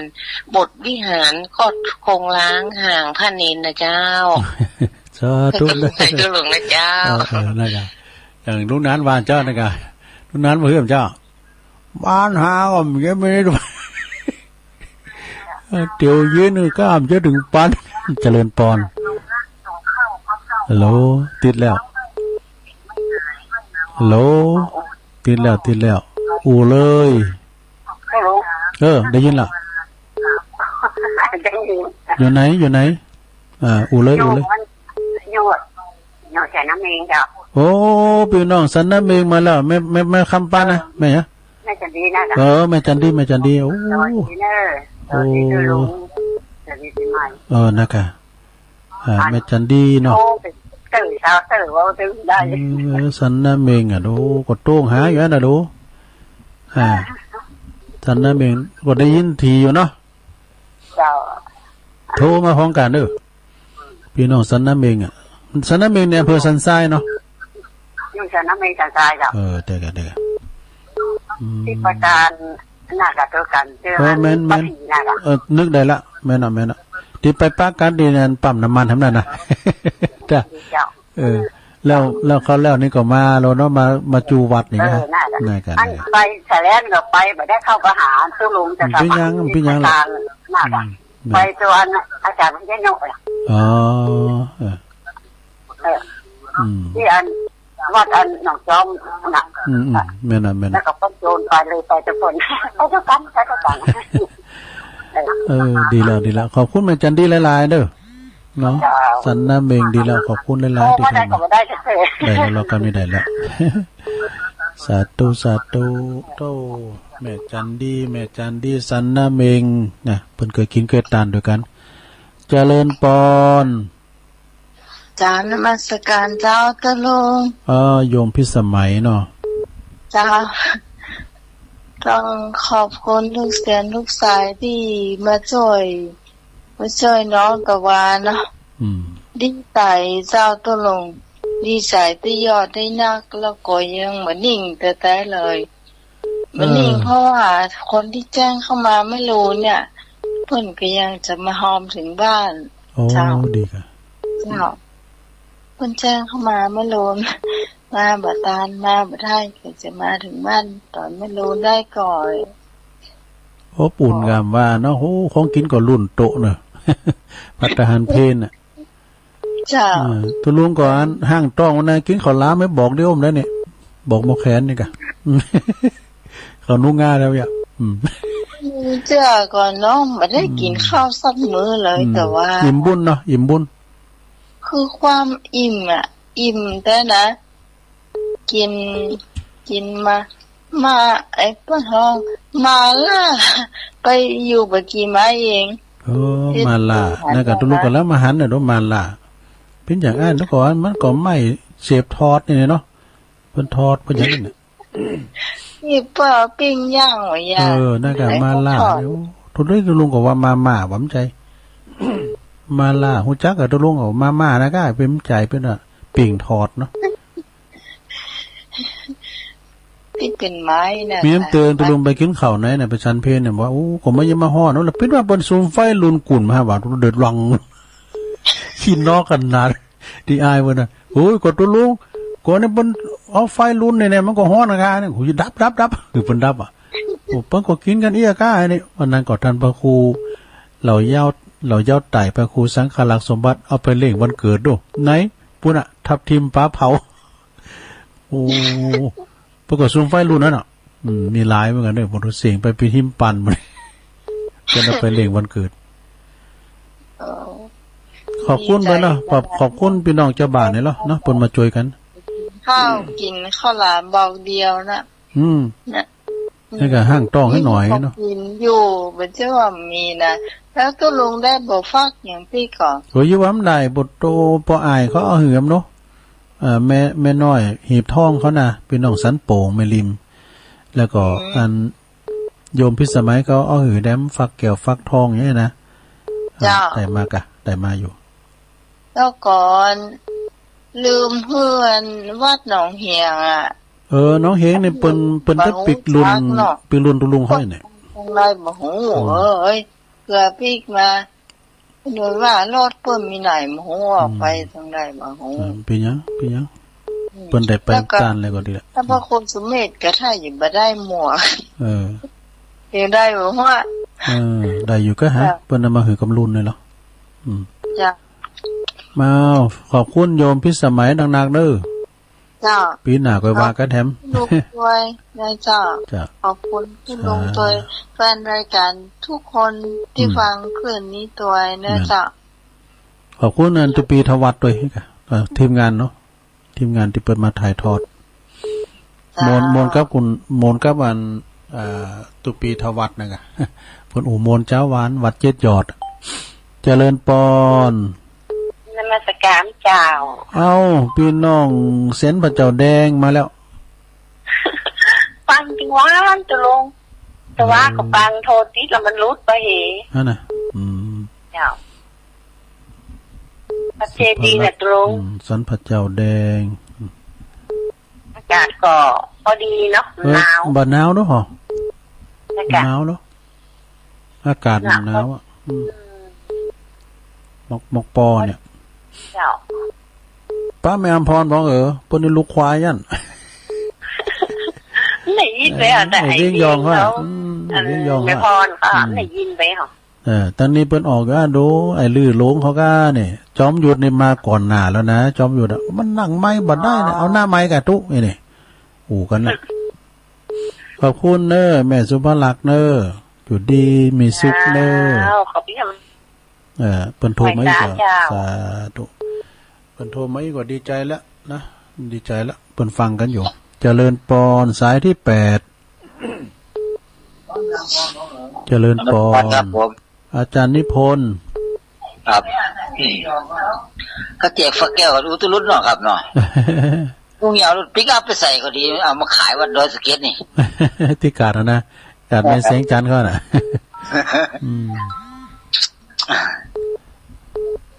เมื่อวานนี้ก็กลับถึงแรงไหมไม่แรงครับแต่สักประมาณสัก2 โมงกว่าๆครับวันนี้ผมก็มาเข้ารายการครับแต่กันเนาะตู้ลุงยองทันเลยเหรอแต่เมื่อวานนี้ผมซ้อหาฟังตอนแรงตอนสัก6 โมงครึ่งมันมี6 โมงครึ่งนี่เปิ้นบ่ออนไลน์ไปก็ฮะเปิ้นมันออนไลน์ไปทางเพียทางพะเยาเจียงไฮ้แปรนานพี่นะ6 โมงครึ่งถึง 2 ทุ่มผมเข้ารายการเต้นพระครูปริยัติชัยวัฒน์ก็ในเชียงใหม่นี่มันมีเลยเนี่ยเปิ้นออนไลน์ไปกันถ้าว่า 2 ทุ่มนี่ก็โม2 ทุ่มนี่เป็นออนไลน์อันนี้มันถึง 2 ทุ่มดีแล้ว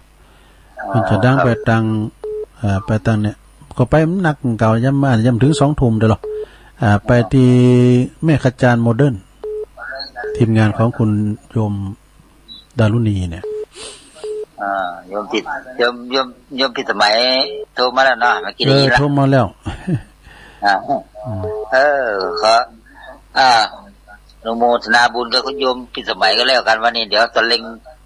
งวันนี้ก็ถ้าจะได้เข้ากับสำเนียงรัดอยู่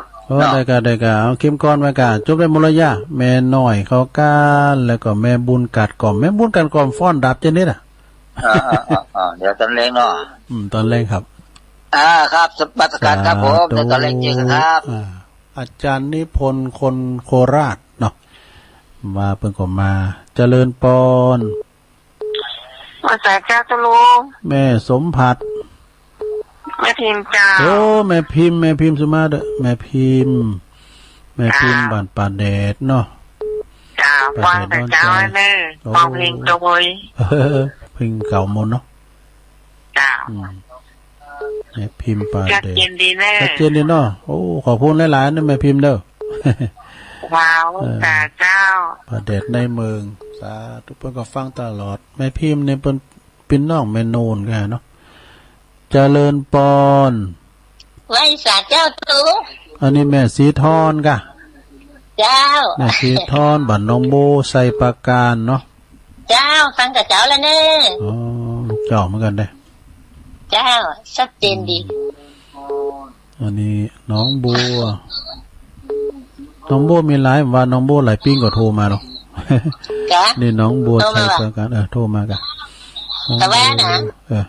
หลายปิ้งนี่หลายปิ้งนี่บ้านน้องโบหลายปิ้งนี่ก็มีน้องโบเวียงป่าเป่าก็มีหลายน้องโบมีหลายน้องบัวจ้าแม่นนี่น้องบัวใจปราการกำลังใจเด้อทุกคนขอบคุณเด้อพี่น้องต่างฝังใจปราการใจปราการน้องบัวชัยปราการเพิ่นฟังกันนักว่าตำปูนเปิ้นโทมได้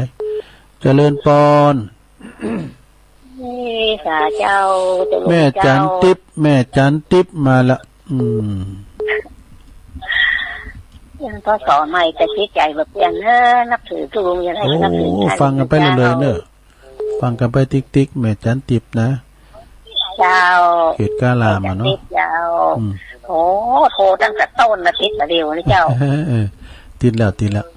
ฝากไหวสาบารมีธรรมหลวงพ่อด้วยเนอะเจ้าวันนี้นี่วัดเป็นพิษอ่ะเจ้าเป็นพิษวัดการหลวงพ่อสันติเจติยากรวัดเกตกาลามเนาะแขกพิเศษนักอย่างบ้านเฮาเมืองเฮานี่มันเป็นหยังแล้วก็แขกต่างบ้านต่างเมืองน่ะเปิ้นมาเนาะก็ให้ระวังไว้นะเปิ้นว่านะแม่ว่าสตางค์ก็เหมือนกันนะตุเปิ้นเอาตากแห้งกันไหนว่าบ่โธ่ก็มึนๆนะได้ยิบให้ตื่นนี่จะมันลูกสาวมันเหมือนไปว่ามันติดเท่าติดง่ายแต่กับคุณแต่กับคุณเฒ่ากับละอ่อนนี่นะก็ระมัดระวังไว้ภูมิต้านทานเฮามันเหมือนเก่าเนาะเจ้าโอ้สีนี่แบบบ่ไหวแล้วต้องไปให้ได้เจ็บมันหวั่นใจเจ้านั่นก็ใส่แล้วก็ล้นนะเจ้าใส่ล้นนะก็ใส่แล้วก็ปิกมาหอมาเฮือนเฮาเองก็ไหวพระเจ้าให้เนอะเจ้าดีแล้วขอบคุณแม่จันติบหลายๆสบายดีตามอัตภาพเนี่ยกินข้าวล่ำบ่เนาะเสียงฮู้สักก็เคลียร์นะเป็นวัดระวังตัวนะเจ้าแม่น่ะโอ้ขอบคุณหลายๆเด้อที่มันเป็นห่วงสุขภาพไปซะเจ้าขอบคุณแม่จันติบเด้อก็รักษาพยาบาลโรคเก่าดูแลร่างกายดีๆเด้อลงเด้อดูแลร่างกายดีๆตุลุงก็ดูแลร่างกายนะกะกินน้ำอุ่นน้ำห่อนไปเจริญปอนเจ้ากลับมาจากตะลุงมาสุกแก้วศิลาพรนะไหว้พระครับปอนโดยตะลุงทั้งหมดเจ้าเลยเจ้าโอ้ดีกะเจ้าแต่ว่าตะคืนนะกะโทรหานะที่ว่ามันทากาศนั่นน่ะลูกบ่าวเพื่อนเป็นปลาดมาเป็นเขยที่บ้านแม่ท่านปลาเนาะได้เคยหูกันเนาะเจ้าเพิ่นเป็นปลาดแล้วเพิ่นมาเป็นเขยที่บ้านศิลาพรนี่เจ้าดีกันเจ้ายินดีก็มาทุกแก้วเด้อเจ้ากลับไปสาธุนะเจ้าเด้อข้าที่มานี่ไผ่อ่านตัวไทยได้พ้องผมฆ่าท่านปละตุลุงทองเจริญปอนเอาไว้หาลุงป้าบุญมีมาแล้วครับอีกาโทรมาอีกาเนาะป้าบุญมีเป็นภาษามึงเลยโอ้ป้าบุญมีก็ปดึงเก่าเดิมแต่เต้เมืองกลางนี่นะฟังตลอดสลาด้วยนี่แปลงยูแปลงหยังแปลงน้ำบวยแปลงยังได้หมดห้องเพลงก็หมดแต่ไม่กวาดมันก็ลุงนะครับได้สับปะฟังไปติ๊กเป็นกำลังคิดกำลังใจให้ปอบุญมีด้วยนะขอเป็นกำลังใจให้ลุงเลยกับไว้สาธุเป็นละอำทิ้งกันด้วยปอบุญมีในฟังตลอดนะป้อบุญมีเมืองกลางไปทางตาดมื่นเนี่ยกะเนาะตัวลุงก็เคยไปเหมือนกันนะเจริญปอนจะลงเฮ้ยฟังอยู่แม่จะลงนะแม่บุญนะ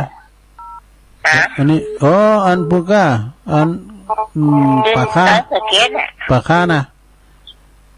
เจ็บมันฟังอยู่แต่ว่าถ้าจะมวนขนาดนั้นเนาะมวนกับยาคำปันเนาะยาคำปันนี่เนาะฟังอยู่แต่ว่าฟังตีรายการที่สมัยนั่นกับเปิ้นถ่ายทอดเลยเนาะมวนขนาดตัวลงถ้าจะมวนมาเป็นถ้าจะร้อยขนาดเนาะโอ้บ้านเพิ่นเฮือนเล่นรู้โหนล้างลงกะเฮือนล้างลงแต่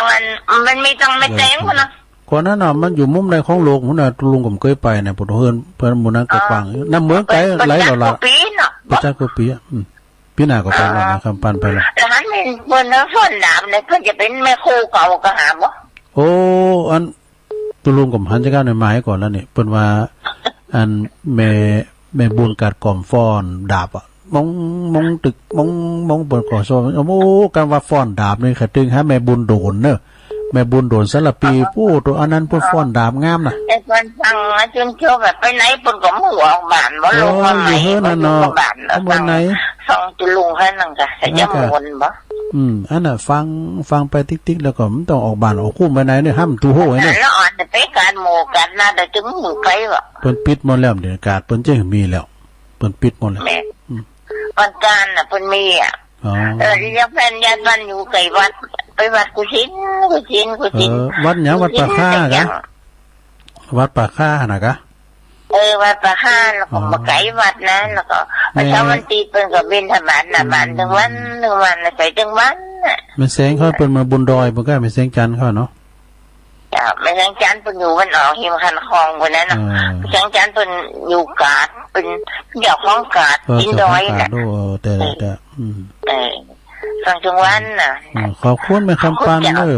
จังวันน่ะเอาสาธุเด้อแม่คำปันเด้อป่าค่าดอยสะเก็ดโอ้นี่แม่คำปันเพิ่นเคยมาหรอเพิ่นเคยมาที่เนี่ยตานโฮงหลวงพ่อเพิ่นก็มาหรอแม่แสงจันทร์เขาเจริญพรครับฮะ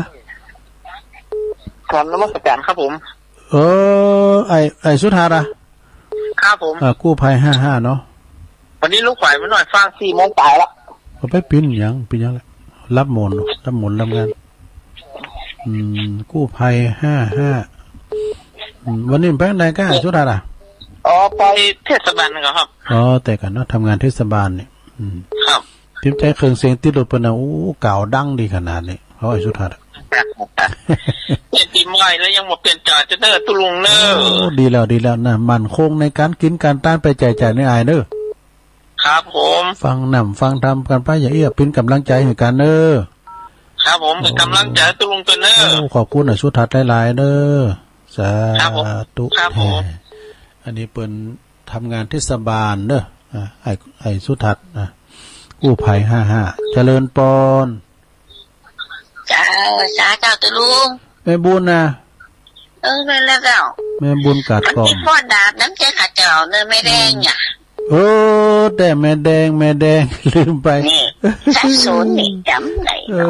แม่แดงกันเนาะอันนี้แม่บุญแม่แดงอ่ะฟอน2-3หลังตัวนี้แม่น่ะฟอนจ่อฟอนหางนกยุงอย่างนี้เก่งเนาะเจ้าเป็นก่อนแม่บุญก็เก่งเนาะบทตัวหอหนึ่งจะล้ำนี่หอหนึ่งว่าจะล้ำนี่ใส่ข้าวโขนี่เนาะหมอกเจ้าของกินก็จัดร้ายมันว่าน้ำพริกก็มีนะแต่น้ำพริกน้ำพงจ้างสะพานก็ไม่หันไปมองเองของกินหลายได้กะยำ4 โคงแกงเมืองแฮมเนาะแกงอย่างก็แกงพักโง่นะแกงพักโง่ใส่ไข่มดสูงหมอกะเนาะยำ4 โคงเฮ้ยอันนั้นก็เขาหูว่าเมนูมันมีหลายก็เขาเลยห้างต้องกินข้าวล้ำไม่บอกเด้อนะเจ้ากินข้าวล้ำไม่บอกข้าวล้ำแกนบอกตะแขนนี่นะเจ้าฟังเด้อขอบคุณแม่บุญเด้อสาธุแม่บุญกัดกล่อมกอพี่น้องตามเมืองฝางนี่มากันแล้วแฮะเจริญปอนแม่เจียมธนาแม่ขันแก้วตั้ง3จ้างเครื่องบนน่ะแม่ฟองขอว่าปงดอนนะแม่ตันในเขานะเจริญปอนแม่สงเงียมโดยเนาะแม่สงเงียมโดยนะแม่สายพินมาซ้อแล้วแม่สายพินกัลยาเนาะเจริญปอนราชการเจ้ายายพรนะปุตตะสะดุงฮะเอาแล้วยายพรมาได้ชื่อดีนะเอาแล้วแล้วฉันดูคนดูดิก็ต้มปากชื่อตัวดูก็ตุลุงก็ทำมาได้อื่นนิดเดียวโอเคจะแก้วอันนี้ติดแล้วยายพรลูกเจ้าละกะลูกเจ้าละกะลูกเจ้าละยายพรร้องวัวแดงสันกำแพงเชียงใหม่มีอย่างพองวันเนี่ยรับดีเนาะแรงเบิดเอากรมาเนอะ3 โมงมีอยู่อ่ะมีการบุตรพระอาจารย์เอาหลักมาตัวแบ่งเบ้าพันละเกมกรไปหลายๆเนอะเจ้านี่ถึงที่น้อยเดียวนะ เกมก่อนมาหลายๆมื้ออ่ะมาเกมซ้อไปก็ได้เนอะซ้อจางเนี่ย เจ้าที่นี่มัน ซ้อจางจ้อยแล้วจางจ้อยก็ได้ซ้อก็ได้ห้องเพลงก็ได้มองดาวเดียนที่ลอยล้นเกลียนห้องดาวใจไฟคิดกับส่วนเกื้อนี่ร้อนปั่นมานั่นแล้วอ่ะนั่นน่ะปอนก็ปันไปแล้วเนาะเอวาโหตัวเจ้าพ่อก็ปันป้อนปีใหม่ก็ได้เนาะก้อนน้อยเดียวเอาเจ้าเว้ยใครจะเอาเลยเจ้าเนี่ยเอาเลย1 2 3ขับพระหินขับพระสัตว์ข้างร้ายล้วนมีพุทธาจิตปอก็คุณลุงรู้อ่านเสือมีวิญญาณรับรู้ความรู้สึกล้วนมีพุทธาจิตข้างขึ้นฟ้าเรื่องบนนั้นมีคุณธรรมให้กำเนิดจะไปชีวิตมนุษย์ควรมีจิตเมตตาเจ๊กะปลดปล่อยสัตว์เพื่อให้เขาอยู่รอดมนุษย์ต้องการอิสรภาพแถมในสัตว์ทั้งหลายก็ต้องการอิสรภาพจากนั้นจบละบุคคลใดบุคคลใดงดเว้นจากการกินเลือดกินเนื้อทั้งปวงย่อมกระทำปอก็คุณลุงรู้ไม่ซื้อบารมีให้ดื่มให้เต็มสมบูรณ์หากบุญใดยังหลงกินเนื้อสัตว์ทั้งหลายอยู่เขาได้เชื่อว่าทำลายเม็ดพันธุ์แห่งพุทธะที่อยู่ในตน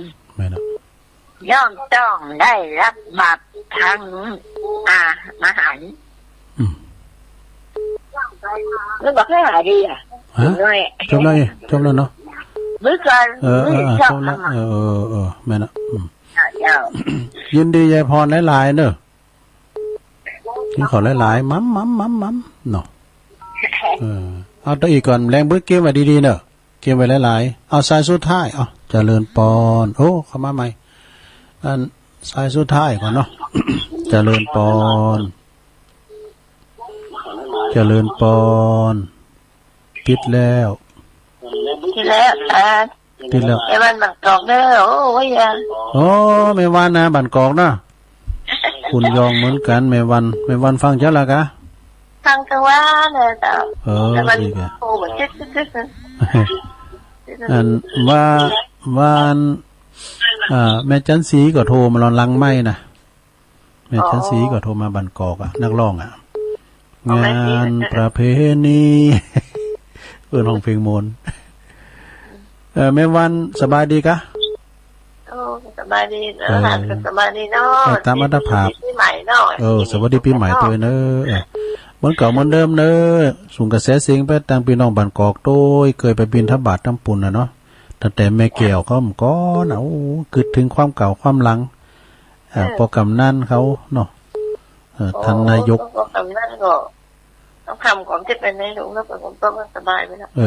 นั่นไงก็ยินดีก็แม่วันหลายๆนะแม่วันเนอะ